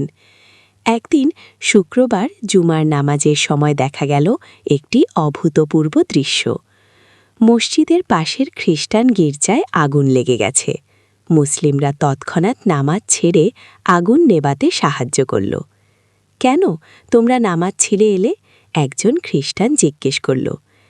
কারণ, একজন মুসলিম বলল, মানুষের সেবা আল্লাহর ইবাদতের অংশ। তোমাদের উপাসনালয় রক্ষা করাও আমাদের দায়িত্ব। এই ঘটনার পর অনেক খ্রিস্টান পরিবার ইসলাম সম্পর্কে আগ্রহী হয়ে উঠল। ৫ম অধ্যায়, শিক্ষা ও গানের বিস্তার। মুসলিম শাসনের সামে শিক্ষা ব্যবস্থার অভূতপূর্ব উন্নতি হল। খালিদ ইবনে ওয়ালিদ শুধু একজন যোদ্ধা ছিলেন না, তিনি ছিলেন গানপ্রেমিকও। তিনি দামেস্কে একটি শিক্ষাকেন্দ্র প্রতিষ্ঠা করলেন। এই কেন্দ্রে শেখানো হতো কোরআন ও হাদিস, আরবি ভাষা ও সাহিত্য, গণিত ও জ্যোতির্বিদ্যা, চিকিৎসাবিদ্যা, দর্শন ও নীতিশাস্ত্র। মজার বিষয় হল, এই শিক্ষাকেন্দ্রে শুধু মুসলিমরাই নয়, খ্রিস্টান এবং ইহুদি ছাত্ররাও পড়াশোনা করত। জ্ঞানের ক্ষেত্রে কোনো ধর্মীয় বাধা ছিল না। একদিন এক ইহুদি পণ্ডিত খালিদের কাছে এসে বললেন, আপনাদের এই জ্ঞানপ্রেম আমাকে অভিভূত করেছে। ইসলাম সত্যিই জ্ঞানের ধর্ম। খালিদ বললেন, আমাদের রাসূল শাহ বলেছেন, জ্ঞান অর্জন করা প্রতিটি মুসলিমের ওপর ফরজ। আমরা সবার কাছ থেকে জ্ঞান নিতে চাই এবং সবাই জ্ঞান দিতে চাই। ৬ষ্ঠ অধ্যায়, চূড়ান্ত পরীক্ষা। কিছু বছর পর আবার একটি বড় চ্যালেঞ্জ এলো। পার্শ্ব থেকে একটি বিদ্রোহী গোষ্ঠী শামে আক্রমণ করার হুমকি দিল। তারা দাবি করল যে তারাই প্রকৃত ইসলাম প্রতিষ্ঠা করবে। এই গোষ্ঠীর নেতা ছিল মুসালামা নামক একজন মিথ্যানবী দাবিদার। তার অনুসারীরা শামের মুসলিমদের বিরুদ্ধে প্রচারণা চালাচ্ছিল। আবু উবাইদা এই সংকটে খুবই চিন্তিত হলেন। তিনি খালিদের সাথে পরামর্শ করলেন। এটি আরও কঠিন চ্যালেঞ্জ, খালিদ বললেন, কারণ এরা মুসলিম নাম দিয়ে ইসলামের বিরুদ্ধে লড়ছে। আমাদের খুব সাবধানে এগোতে হবে। আবু উবাইদা সিদ্ধান্ত নিলেন, প্রথমে শান্তিপূর্ণ সমাধানের চেষ্টা করবেন। তিনি মুসালামার কাছে একটি দূত পাঠালেন। দূত ফিরে এসে জানালো যে মুসালামা কোনো সমঝোতায় রাজি নয়। সে নিজেকে নবী দাবি করে চলেছে। ৭ম অধ্যায়, বিভ্রান্তির বিরুদ্ধে। মুসালামার বিরুদ্ধে অভিযানের আগে আবু উবাইদা তার বাহিনীকে বিশেষ প্রশিক্ষণ দিলেন। এটি শুধু শারীরিক যুদ্ধ নয়, ছিল মতাদর্শিক যুদ্ধ। মনে রেখো, আবু উবাইদা বললেন, আমরা মুসালামার সাথে যুদ্ধ করছি তার অনুসারীদের সাথে নয়। তারাও আমাদের মুসলিম ভাই। শুধু বিভ্রান্ত হয়ে গেছে কি? যুদ্ধক্ষেত্রে গিয়ে দেখা গেল মুসালামা অনেক অনুসারী আসলে সাধারণ মানুষ, যারা তার মিথ্যা প্রচারণায় বিভ্রান্ত হয়েছে। যুদ্ধ শুরুর আগে খালিদ তার সৈনিকদের বললেন, যারা আত্মসমর্পণ করবে তাদের ক্ষমা করবে, যারা সত্য বুঝতে পারবে তাদের স্বাগত জানাবে। যুদ্ধ হল, কিন্তু অনেক রক্তপাত ছাড়াই। কারণ যুদ্ধের মাঝেই অনেক বিভ্রান্ত অনুসারী সত্য বুঝতে পেরে মুসলিম বাহিনীতে যোগ দিল। মুসালামা নিহত হওয়ার পর তার বাকি অনুসারীরা আত্মসমর্পণ করল। আবু উবায়দা তাদের সবাইকে ক্ষমা করে দিলেন এবং তাদের আবার প্রকৃত ইসলামের শিক্ষা দিলেন।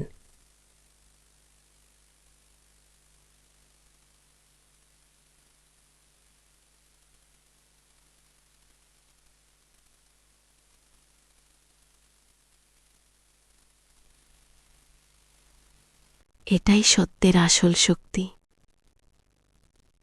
তোমাদের মধ্যে যারা ঈমান এনেছে এবং সৎকর্ম করেছে, আল্লাহ তাদের প্রতিশ্রুতি দিয়েছেন যে তিনি অবশ্যই তাদেরকে পৃথিবীতে খলিফা বানাবেন গো। সূরা নূর ৫ বদরের বীর, একটি ইসলামিক যুদ্ধের গল্প। প্রথম অধ্যায়, সূর্যোদয়ের আগে। মদিনার রাস্তায় ফজরের আজানের ধ্বনি প্রতিধ্বনিত হচ্ছিল।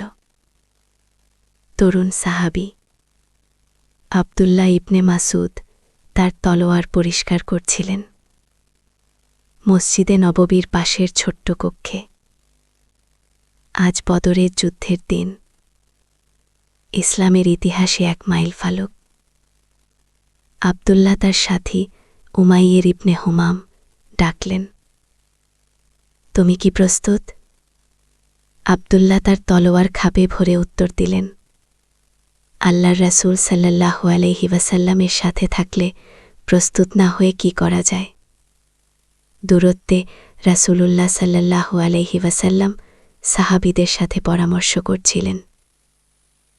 তার মুখমণ্ডলে ছিল দ্বিধাতা, আর চোখে ছিল আল্লাহর উপর পূর্ণ ভরসা। আমার প্রিয় সাহাবীগণ, রাসূলুল্লাহ সাল্লাল্লাহু আলাইহি ওয়াসাল্লাম বললেন, আজ আমাদের সামনে পরীক্ষা। মক্কার কাফিররা আমাদের ধ্বংস করতে এসেছেন, কিন্তু আল্লাহ সুবহানাহু ওয়া তাআলা আমাদের সাথে আছেন গো। আবু বকর রাদিয়াল্লাহু আনহু এগিয়ে এসে বললেন, ইয়া রাসূলাল্লাহ, আমরা আপনার সাথে আছি, জীবন মৃত্যুর সব কিছুর মধ্যে। ভুল। ওমর রাদিয়াল্লাহু আনহু তার তলোয়ার উঁচুয়ে বললেন, আল্লাহর শপথ, আমরা আপনাকে একা ছাড়ব নাকি। দ্বিতীয় অধ্যায়। শত্রুর মুখোমুখি। সূর্য যখন মাথার ওপরে উঠেছে, তখন বদরের প্রান্তরে দুই বাহিনী মুখোমুখি অবস্থান নিয়েছে। মুসলমান বাহিনী ৩ জন, আর মক্কার কাফির বাহিনী প্রায় ১০০ জন। আবদুল্লাহ ইবনে মাসুদ তার ঘোড়ায় বসে দেখলেন, শত্রুপক্ষের নেতা আবু জাহেল অহংকারের সাথে তার বাহিনীকে সাজিয়েছে। তার চারপাশে উতবা, সায়েবা এবং ওয়ালিদের মতো কুরাইশ নেতারা। দেখো আবদুল্লাহ, উমাইয়ের বললেন, তারা কত বেশি, কিন্তু আল্লাহর সাহায্য সংখ্যায় নয়, উমাইনে কি। রাসূলুল্লাহ সাল্লাল্লাহু আলাইহি ওয়াসাল্লাম তার হাত উঠিয়ে দোয়া করতে শুরু করলেন, আল্লাহুম্মা আল্লাহুম্মা লা ইন তাফনা হাযিহি লাইসাতুল মুসলিমিনা। হে আল্লাহ, আপনি যে সাহায্যের ওয়াদা দিয়েছেন তা পাঠান। হে আল্লাহ, এই মুসলমান দলটি যদি ধ্বংস হয়ে যায়, তাহলে পৃথিবীতে আর আপনার ইবাদত হবে না। হঠাৎ শত্রুপক্ষ থেকে ৩ জন যোদ্ধা এগিয়ে এলো দ্বন্দ্বযুদ্ধের জন্য। উতবা, সায়েবা এবং ওয়ালিদ। মুসলমান পক্ষ থেকে হামজা রাদিয়াল্লাহু আনহু, আলী রাদিয়াল্লাহু আনহু এবং উবায়দা ইবনুল হারিস রাদিয়াল্লাহু আনহু এগিয়ে গেলেন। তৃতীয় অধ্যায়। বিসমিল্লাহ। বিসমিল্লাহি ওয়ালহামদুলিল্লাহ। হামজা রাদিয়াল্লাহু আনহু তার তলোয়ার কাঁধে নিয়ে বললেন। দ্বন্দ্বযুদ্ধ শুরু হল। আলী রাদিয়াল্লাহু আনহু ওয়ালিদকে পরাজিত করলেন। হামজা রাদিয়াল্লাহু আনহু উতবাকে হত্যা করলেন। উবাইদা রাদিয়াল্লাহু আনহু আহত হলেন, কিন্তু সায়েবাকেও পরাস্ত করলেন। এই জয় দেখে মুসলমান বাহিনীতে উৎসাহের জোয়ার বয়ে গেল। আল্লাহু আকবার। চারদিকে তাকবীরের ধ্বনি ওঠে। আবদুল্লাহ ইবনে মাসুদ অনুভব করলেন, তার হৃদয়ে আল্লাহর নূর প্রবেশ করেছে। ভয় চলে গেছে, এসেছে অদম্য সাহস। রাসূলুল্লাহ সাল্লাল্লাহু আলাইহি ওয়াসাল্লাম তার সাহাবীদের দিকে তাকিয়ে বললেন, আজ আল্লাহ তার দ্বীনের সাহায্য করবেন। তোমরা ধৈর্য ধরো এবং তাকওয়া অবলম্বন করো। চতুর্থ অধ্যায়। ঝড়ের পূর্বে প্রশান্তি। যুদ্ধ শুরু হওয়ার ঠিক আগে আবদুল্লাহ তার সাথী উমাইয়েরকে বললেন, ভাই, তুমি কি ভয় পাচ্ছ? উমাইয়ের হাসলেন, ভয়? আজ তো আমরা জান্নাতের পথে যাত্রা করছি। রাসূলুল্লাহ সাল্লাল্লাহু আলাইহি ওয়াসাল্লাম বলেছেন, বদরের যোদ্ধারা জান্নাতে যাবেন। গুড, তুমি ঠিক বলেছ। আবদুল্লাহ বললেন, কিন্তু আমার মার কথা মনে পড়ছে। তিনি আমাকে বলেছিলেন, বেটা, আল্লাহর পথে সবসময় সততার সাথে লড়াই করিও। হঠাৎ আকাশে মেঘের ডাকাডাকি শুরু হলো, হালকা বৃষ্টি শুরু হয়েছে। রাসূলুল্লাহ সাল্লাল্লাহু আলাইহি ওয়াসাল্লাম বললেন, এটি আল্লাহর রহমতের নিদর্শন। তিনি আমাদের উপর শান্তি নায়েল করেছেন। বৃষ্টির ফোঁটায় ধুয়ে গেল সবার মুখের ক্লান্তি। নতুন উদ্যমে ভরে উঠল মুসলমান বাহিনী। পঞ্চম অধ্যায়। লা ইলাহা ইল্লাল্লাহ, আল্লাহ ছাড়া কোনো ইলাহ নেই। মুহাম্মদ সাল্লাল্লাহু আলাইহি ওয়াসাল্লাম আল্লাহর রাসূল। এই কালিমার ধ্বনিতে মুখরিত হয়ে উঠি বদরের ময়দানে। যুদ্ধ শুরু হয়ে গেছে। আব্দুল্লাহ দেখলেন মুসলমান যোদ্ধারা অসাধারণ সাহসের সাথে লড়াই করছেন। তাদের মুখে আল্লাহর জিকির, হাতে তলোয়ার। হঠাৎ তিনি দেখলেন আবু জাহেল একা পড়ে গেছে। এই শয়তান ইসলামের সবচেয়ে বড় শত্রু। উমায়ের, তিনি চিৎকার করে বললেন, আবু জাহেল কোদিকে? দুজনে মিলে আবু জাহেলের দিকে এগিয়ে গেলেন। কিন্তু ইতিমধ্যে মুয়াজ ইবনে আফরা এবং মুয়াজ ইবনে আমার আবু জাহেলকে আক্রমণ করেছেন। আবু জাহেল মাটিতে পড়ে গেল। আব্দুল্লাহ তার কাছে গিয়ে বললেন, হে আল্লাহর শত্রু, আজ তোর পরিণতি দেখো। আবু জাহেল মৃত্যুর সময় অহংকার দেখাতে চেষ্টা করল, কিন্তু তার চোখে ছিল ভয় আর অনুশোচনা।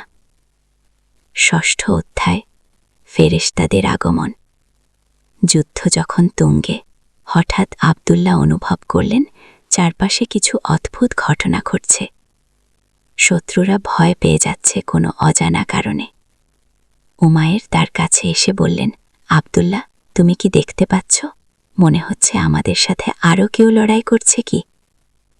রাসূলুল্লাহ সাল্লাল্লাহু আলাইহি ওয়াসাল্লাম পরে তাদের বলেছিলেন, আল্লাহ তাআলা সেদিন 1000 ফেরেশতা পাঠিয়েছিলেন মুসলমানদের সাহায্যের জন্য। আব্দুল্লাহ বুঝতে পারলেন, আজকের এই জয় শুধু তাদের সাহসের ফল নয়, আল্লাহর বিশেষ রহমতের ফল। সুবহানাল্লাহ, তিনি মনে মনে বললেন, আল্লাহ কত মহান গুর। সপ্তম অধ্যায়। জয় শুভে সাদিক। সূর্য যখন পশ্চিমে হেলে পড়ছে, তখন বদরের যুদ্ধ শেষ হয়ে গেছে।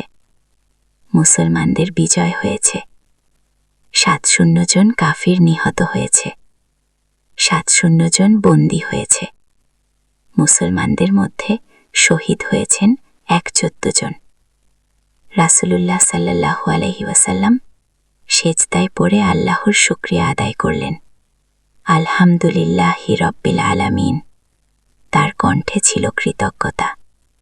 আব্দুল্লাহ দেখলেন রাসূলুল্লাহ সাল্লাল্লাহু আলাইহি ওয়াসাল্লামের চোখে খুশির অশ্রু, কিন্তু সেই সাথে দুঃখ, কারণ অনেক মানুষ মারা গেছে। ইয়া রাসূলুল্লাহ, আব্দুল্লাহ জিজ্ঞাসা করলেন, এখন আমরা কি করব? এখন আমরা আল্লাহর শুকরিয়া আদায় করব। রাসূল সাল্লাল্লাহু আলাইহি ওয়াসাল্লাম উত্তর দিলেন, এবং বন্দীদের সাথে ভালো ব্যবহার করব। ইসলাম শত্রুর সাথেও ন্যায্য বিচার করতে শেখায়। ভুল। অষ্টম অধ্যায়। শিক্ষা অনুসহত। রাতের বেলা ক্যাম্পে বসে সাহাবীরা আজকের ঘটনা নিয়ে আলোচনা করছিলেন। আবু বকর রাদিয়াল্লাহু আনহু বললেন, আজ আমরা দেখলাম আল্লাহর সাহায্য কিভাবে আসে। ওমর রাদিয়াল্লাহু আনহু বললেন, সত্যি বলতে কি, আমি প্রথমে ভয় পেয়েছিলাম। তারা আমাদের চেয়ে 3 গুণ বেশি। আলী রাদিয়াল্লাহু আনহু বললেন, কিন্তু আমাদের ঈমান ছিল তাদের চেয়ে 1000 গুণ বেশি। গুড। রাসূলুল্লাহ সাল্লাল্লাহু আলাইহি ওয়াসাল্লাম তাদের দিকে তাকিয়ে বললেন, আমার প্রিয় সাহাবীগণ, আজকের জয় তোমাদের সাহসের জন্য নয়। এটি আল্লাহ রহম। তোমরা বিনেই থাকো এবং আল্লাহর কৃতজ্ঞতা আদায় করো। যুদ্ধ শুধু তলোয়ারের জোরে জেতা যায় না, যুদ্ধ জেতা যায় আল্লাহর উপর ভরসা, ধৈর্য আর একতার মাধ্যমেও। আর সবচেয়ে বড় কথা, আমরা যুদ্ধ করেছি আল্লাহর দ্বীন প্রতিষ্ঠার জন্য, ব্যক্তিগত প্রতিহিংসার জন্য নয়। দিয়ে নবম অধ্যায়। ক্ষমা ও মানবিকতা। পরের দিন সকালে বন্দীদের বিষয় নিয়ে আলোচনা হল। কিছু সাহাবী বললেন এদের মৃত্যুদণ্ড দেওয়া উচিত, কি আবার কেউ কেউ বললেন এদের মুক্তিপণের বিনিময়ে ছেড়ে দেওয়া যেতে পারে। রাসূলুল্লাহ সাল্লাল্লাহু আলাইহি ওয়াসাল্লাম চিন্তা করলেন। তারপর বললেন, যারা লিখতে জানে তারা 10 জন মুসলমান শিশুকে লেখাপড়া শেখালে মুক্তি পাবে, বাকিরা মুক্তিপণ দিয়ে যেতে পারে। এই সিদ্ধান্ত শুনে আব্দুল্লাহ মুগ্ধ হলেন। কত মানবিক আর দূরদর্শী এই সিদ্ধান্ত! শত্রুদের থেকেও শিক্ষার ব্যবস্থা করা। সুবহানাল্লাহ! তিনি মনে মনে বললেন, ইসলাম কত সুন্দর। 10ম অধ্যায়, মদিনায় ফেরা। বদর থেকে মদিনায় ফেরার পথে পুরো কাফেলা আনন্দে মুখর। কিন্তু রাসূলুল্লাহ সাল্লাল্লাহু আলাইহি ওয়াসাল্লাম বারবার সাহাবীদের বলছিলেন বিনয়ী থাকতে, গর্ব করো না। তিনি বললেন, এটি আল্লাহর দান। তিনি চাইলে যে কোনো মুহূর্তে আমাদের পরাজিত করতে পারতেন। আব্দুল্লাহ এই কথা গভীরভাবে মনে রাখলেন। জীবনের সব ক্ষেত্রে এই শিক্ষা প্রয়োজন। পথিমধ্যে তারা দোয়া করলেন শহীদদের জন্য। বিশেষভাবে স্মরণ করলেন উবাইগা ইবনুল হারেস রাদিয়াল্লাহু আনহুকে, যিনি দ্বন্দ্বযুদ্ধে আহত হয়ে পরে ইন্তেকাল করেছিলেন। আমাদের ভাইয়েরা জান্নাতে। উমায়ের বললেন, তারা আমাদের চেয়ে ভাগ্যবান। 11 অধ্যায়, নতুন সূর্যোদয়। মদিনায় পৌঁছে দেখা গেল পুরো শহর সেজে উঠেছে। নারী পুরুষ শিশু সবাই রাস্তায় এসে জমায়েত হয়েছে। আশহাদু আল্লা ইলাহা ইল্লাল্লাহু ওয়া আশহাদু আন্না মুহাম্মাদার রাসূলুল্লাহ। সবার মুখে কালিমার ধ্বনি। কিন্তু রাসূলুল্লাহ সাল্লাল্লাহু আলাইহি ওয়াসাল্লাম বারবার মসজিদে গিয়ে 2 রাকাত নফল নামাজ পড়লেন। আল্লাহর শুকরিয়া আদায় করলেন।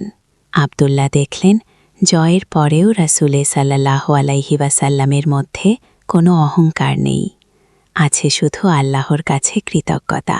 12 অধ্যায়, জীবনের পাঠ। সন্ধ্যার দিকে আব্দুল্লাহ তার মায়ের কাছে গেলেন। মা তাকে দেখে কাঁদতে শুরু করলেন। মা, কেন কাঁদছেন? তিনি জিজ্ঞাসা করলেন। খুশির কান্না বেটা। মা বললেন, আল্লাহ তোমাকে ফিরিয়ে এনেছেন, আর তুমি আল্লাহর পথে লড়াই করেছ। মা, আব্দুল্লাহ বললেন, আজ আমি যা দেখেছি তা বর্ণনা করে শেষ করতে পারব না। আল্লাহর সাহায্য কিভাবে আসে, ফেরেশতারা কিভাবে যুদ্ধ করেন, একজন সত্যিকার নেতা কেমন হন, সব কিছু শিখেছি। মা তার মাথায় হাত রেখে দোয়া করলেন, আল্লাহ তোমাকে হেদায়েতের ওপর রাখুন। 13 অধ্যায়, ভবিষ্যতের স্বপ্ন। রাতে আব্দুল্লাহ ছাদে বসে তারার দিকে তাকিয়ে ভাবছিলেন, আজকের বিজয়ের মানে কি? এর মানে হল ইসলাম এখন প্রতিষ্ঠিত হবে, সত্যের জয় হবে মিথ্যার ওপর, আল্লাহর দিন ছড়িয়ে পড়বে পৃথিবীর সর্বত্র। কিন্তু তিনি মনে মনে বললেন, এই দায়িত্ব কিন্তু আমাদের উপরে। আমাদের চরিত্র, আমাদের আচার আচরণ দিয়ে মানুষের কাছে ইসলামের সৌন্দর্য তুলে ধরতে হবে। বদরের যুদ্ধ শুধু শুধু একটি যুদ্ধ ছিল না, এটা ছিল ন্যায় ও অন্যায়ের সংঘাত, আর আল্লাহ ন্যায়ের পক্ষে। 14 অধ্যায়, আল্লাহর অনুগ্রহ। পরের জুমার নামাজে রাসূলুল্লাহ সাল্লাল্লাহু আলাইহি ওয়াসাল্লাম খুতবায় বদরের ঘটনা নিয়ে কথা বললেন। হে মুমিনগণ, বদরে যা ঘটেছে তা আল্লাহর পক্ষ থেকে। তোমরা গর্ব করো না, বরং আল্লাহর শুকরিয়া আদায় করো। এই জয় তোমাদের জন্য পরীক্ষা। তোমরা কি কৃতজ্ঞ থাকবে নাকি অহংকারী হয়ে যাবে? মনে রেখো, আল্লাহ তাআলা বলেছেন, তোমরা তাদের হত্যা করনি, বরং আল্লাহই তাদের হত্যা করেছেন। আর তুমি নিক্ষেপ করনি যখন তুমি নিক্ষেপ করেছিলে, বরং আল্লাহই নিক্ষেপ করেছিলেন। আব্দুল্লাহ এই আয়াতের গভীর অর্থ বুঝতে পারলেন। সব কিছুই আল্লাহর ইচ্ছায়। 5 অধ্যায়, বন্দীদের সাথে আচরণ। কয়েকদিন পর আব্দুল্লাহ দেখলেন বন্দীরা মুসলমানদের আচরণে অবাক হয়ে যাচ্ছে। তাদের সাথে কোনো খারাপ ব্যবহার করা হচ্ছে না। একজন বন্দী তার কাছে এসে বলল, তুমি আমাকে মেরে ফেলো না কেন?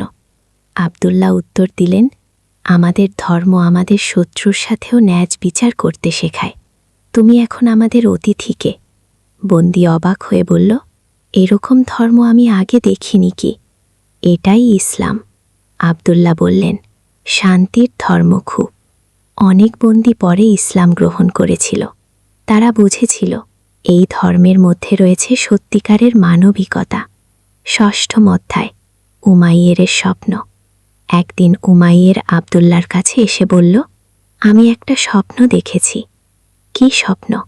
আব্দুল্লাহ জিজ্ঞাসা করলেন। দেখেছি একটা বিরাট বাগানে আমি হাঁটছি। সেখানে এমন ফল যা আমি কখনো দেখিনি, আর একটি নূরের আলো সব জায়গায়। আব্দুল্লাহ হেসে বললেন, আল্লাহ তোমাকে জান্নাতের স্বপ্ন দেখিয়েছেন হয়তো। তাই মনে হয়। উমাইয়ের বলল, বদরের পর থেকে আমার অন্তরে এক অদ্ভুত শান্তিকু। সপ্তম অধ্যায়, নতুন চ্যালেঞ্জ। কিছুদিন পর খবর এলো, মক্কার কুরাইশরা আবার যুদ্ধের প্রস্তুতি নিচ্ছে। তারা বদরের পরাজয়ের প্রতিশোধ নিতে চায়। রাসূলুল্লাহ সাল্লাল্লাহু আলাইহি ওয়াসাল্লাম সাহাবীদের ডেকে বললেন, আমাদের আরও কঠিন পরীক্ষার জন্য প্রস্তুত থাকতে হবে। বদর ছিল শুধু শুরু। আব্দুল্লাহ বুঝলেন, জীবনে পরীক্ষা একের পর এক আসতেই থাকবে, কিন্তু আল্লাহর উপর ভরসা রেখে সব পরীক্ষায় উত্তীর্ণ হতে হবে। ইয়া রাসূলাল্লাহ, তিনি বললেন, আমরা আপনার সাথে আছি গো। অষ্টাদশ অধ্যায়, জ্ঞানের তৃষ্ণা। বন্দীদের মধ্যে যারা লেখাপড়া জানান তারা মুসলিম শিশুদের শিক্ষা দিতে শুরু করুন। আব্দুল্লাহ তাদের কাছ থেকে আরবি ব্যাকরণ এবং কবিতা শিখতেন। তিনি বুঝেছিলেন, জ্ঞানী মানুষকে প্রকৃত মানুষ বানায়। আল্লাহর রাসূল সাল্লাল্লাহু আলাইহি ওয়াসাল্লাম ঠিকই বলেছেন। তিনি মনে মনে ভাবলেন, জ্ঞান অর্জন করো, সেটা চীন দেশে গেলেও। ভুল শত্রুদের কাছ থেকেও শেখার আছে। এই শিক্ষা তার জীবনে নতুন দিগন্ত উন্মোচন করল। ঊনবিংশ অধ্যায়, আখিরাতের প্রস্তুতি। বদরের পর আব্দুল্লাহর জীবনে এক বিরাট পরিবর্তন এসেছে। তিনি বুঝেছেন, জীবন খুবই ক্ষণস্থায়ী। প্রতিদিন তাহাজ্জুদ নামাজ পড়তেন, কুরআন তেলাওয়াত করতেন, দান খয়রাত বেড়ে গিয়েছিল। উমাইয়ের একদিন তিনি বললেন, বদরে যারা শহীদ হয়েছেন তারা আমাদের চেয়ে ভাগ্যবান গো। কেন? উমাইয়ের জিজ্ঞাসা করল। তারা সরাসরি জান্নাতে চলে গেছেন, আমাদের এখনও পরীক্ষা বাকি। বিংশম অধ্যায়, পরিবারের গুরুত্ব। একদিন আব্দুল্লাহর মা অসুস্থ হয়ে পড়লেন। তিনি সব কাজ ছেড়ে দিয়ে মায়ের সেবায় মনোযোগ দিলেন। বেটা, মা বললেন, তুমি আমার জন্য এত কিছু করছো কেন? তোমার তো গুরুত্বপূর্ণ কাজ আছে কি? মা, আব্দুল্লাহ বললেন, রাসূলুল্লাহ সাল্লাল্লাহু আলাইহি ওয়াসাল্লাম বলেছেন, জান্নাত মায়ের পায়ের নিচে। আপনার সেবার চেয়ে বড় কোনো ইবাদত নেই। মা কেঁদে ফেললেন। আল্লাহ তোমাকে ভালো রাখুন গো। ২১তম অধ্যায়, সমাজ সেবা। বদরের জয়ের পর মদিনায় অনেক নতুন মানুষ ইসলাম গ্রহণ করতে লাগে। তাদের থাকা খাওয়ার ব্যবস্থা করা দরকার। আব্দুল্লাহ এবং উমাইর মিলে নতুন মুসলিমদের সাহায্যে এগিয়ে এলেন। তারা নিজেদের বাড়িতে জায়গা দিলেন। ভাই আব্দুল্লাহ, একজন নতুন মুসলিম বলল, আপনারা আমাদের সাথে এত ভালো আচরণ করেন কেন? আমরা সবাই এক আল্লাহর বান্দা। আব্দুল্লাহ উত্তর দিলেন, তোমার কষ্ট মানেই আমার কষ্ট। ২২তম অধ্যায়, তাওবার গুরুত্ব। একদিন রাসূলুল্লাহ সাল্লাল্লাহু আলাইহি ওয়াসাল্লাম বললেন, তোমরা কি মনে করো বদরের বিজয়ের পর তোমাদের আর কোনো গুনাহ নেই? সবাই চুপ হয়ে গেলেন। না, তিনি বললেন, প্রতিদিন তাওবা করতে থাকো। আমি দিনে ১০০ বারের বেশি তাওবা করি কিনা। আব্দুল্লাহ বুঝলেন, জয়ের পরেও বিনী থাকতে হয়, আল্লাহর কাছে ক্ষমা চাইতে হয়। ২৩তম অধ্যায়, ভবিষ্যৎ প্রজন্ম। আব্দুল্লাহ প্রায় ভাবতেন, আমাদের পরের প্রজন্মকে কি শেখাব? তিনি স্থির করলেন, ছোট বাচ্চাদের কোরআন শিক্ষা দেবেন। বদরের ঘটনা তাদের কাছে বলবেন। শোনো বাচ্চারা, একদিন তিনি বললেন, আল্লাহর উপর ভরসা রাখলে পাহাড়ও সরানো জায়েজ। বাচ্চারা মুগ্ধ হয়ে শুনক তার কথা। ২৪তম অধ্যায়, ইউনিটির শক্তি। বদরের সবচেয়ে বড় শিক্ষা ছিল একটা, মুহাজির আর আনসাররা একসাথে লড়াই করেছিলেন। দেখো মায়ের, আব্দুল্লাহ বললেন, আমরা যদি ঐক্যবদ্ধ না থাকতাম কখনোই জিততে পারতাম না। ঠিক বলেছে উমায়ের, সম্মতি জানালেন। মুসলিম উম্মার শক্তি এই ঐক্যের মধ্যেই দুহা। এই শিক্ষা তারা জীবনে প্রয়োগ করার চেষ্টা করতেন। ২৫তম অধ্যায়, দোয়ার শক্তি। বদরের আগে রাসূলুল্লাহ সাল্লাল্লাহু আলাইহি ওয়াসাল্লাম যেভাবে দোয়া করেছিলেন সেটা আবদুল্লাহর মনে গেঁথে গিয়েছিল। তিনি বুঝেছিলেন দোয়াই আসল অস্ত্র। আল্লাহর কাছে কাঁচতে পারলে সব অসম্ভব সম্ভব হয়। প্রতিদিন তিনি দোয়া করতেন, আল্লাহুম্মা আইন্নি আলা যিকরিকা ওয়া শুকরিয়াতিকা ওয়া হুসনি ইবাদাতিকা। হে আল্লাহ, আমাকে আপনার যিক্র, শুকরিয়া এবং সুন্দরভাবে ইবাদাত করার তৌফিক দিন। ৭তম অধ্যায়, জীবনের শেষ পাঠ। বছরের পর বছর কেটে গেল। আবদুল্লাহ এখন বৃদ্ধ। উমায়ের কয়েক বছর আগে ইন্তেকাল করেছেন। একদিন তার কাছে এক তরুণ এসে বলল, চাচা, বদরের যুদ্ধের কথা বলুন গো। আবদুল্লাহ গভীর শ্বাস নিয়ে বললেন, বেটা, বদর আমাদের শিখিয়েছে আল্লাহর উপর ভরসা রাখো, ন্যায়ের পক্ষে লড়, শত্রুর সাথেও ন্যায্য বিচার করো, অহংকার করো না, আর সবচেয়ে বড় কথা, একতা রক্ষা করো। এই শিক্ষাগুলো শুধু যুদ্ধক্ষেত্রের জন্য নয়, জীবনের প্রতিটি ক্ষেত্রে প্রযোজ্য। তরুণ মুগ্ধ হয়ে শুনক। উপসংহার, অনন্ত পাথেয়। আবদুল্লাহ ইবনে মাসুদ রাদিয়াল্লাহু আনহু পরে ইসলামের একজন বিখ্যাত আলেম হয়েছিলেন। তিনি কোরআনের তাফসির এবং হাদিস শিক্ষা দিতেন। বদরের সেই দিনের অভিজ্ঞতা তার পুরো জীবনে প্রভাব ফেলেছিল। তিনি শিখেছিলেন, ১. আল্লাহর উপর পূর্ণ ভরসা রাখতে হয়। ২. ন্যায়ের পক্ষে সর্বদা দাঁড়াতে হয়। ৩. শত্রুর সাথেও ন্যায্য বিচার করতে হয়। ৪. জয়ের পর অহংকার করা যায় না। ৫. একতার মধ্যেই শক্তি। ৬. দোয়া সবচেয়ে বড় অস্ত্র। ৭. জ্ঞান সর্বত্র থেকে অর্জন করতে হয়। ৮. পরিবার এবং সমাজের প্রতি দায়বদ্ধতা থাকতে হয়। মৃত্যুর আগে তিনি তার সন্তানদের বলেছিলেন, বেটারা, তোমরা আল্লাহকে ভয় করো, তার রাসূলের সুন্নাহ অনুসরণ করো, আর মনে রেখো, বদরের শিক্ষা কখনো পুরাতন হবে না। সত্য সর্বদা মিথ্যার উপর বিজয়ী হয়, আল্লাহ ধৈর্যশীলদের সাথে। আর সবচেয়ে বড় জিহাদ হল নিজের নফসের বিরুদ্ধে জিহাদ। এভাবেই শেষ হল বদরের বীর আবদুল্লাহ ইবনে মাসুদের কাহিনী। একটি যুদ্ধ যা শুধু ইতিহাস নয়, আমাদের জীবনের পাথিয়া। রাব্বানা আতিনা ফিদ্দুনিয়া হাসানাতা ওয়া ফিল আখিরাতি হাসানাতা ওয়া কিনা আযাবান্নার। হে আমাদের রব, আমাদের দুনিয়াতে কল্যাণ দিন, আখিরাতের কল্যাণ দিন এবং জাহান্নামের আয়াত থেকে রক্ষা করুন। আল্লাহু আলাম। এই কাহিনী একটি কাল্পনিক চরিত্রের মাধ্যমে বদর যুদ্ধের ঐতিহাসিক ঘটনা এবং এর শিক্ষা সম্মুখ তুলে ধরার একটি প্রয়াস।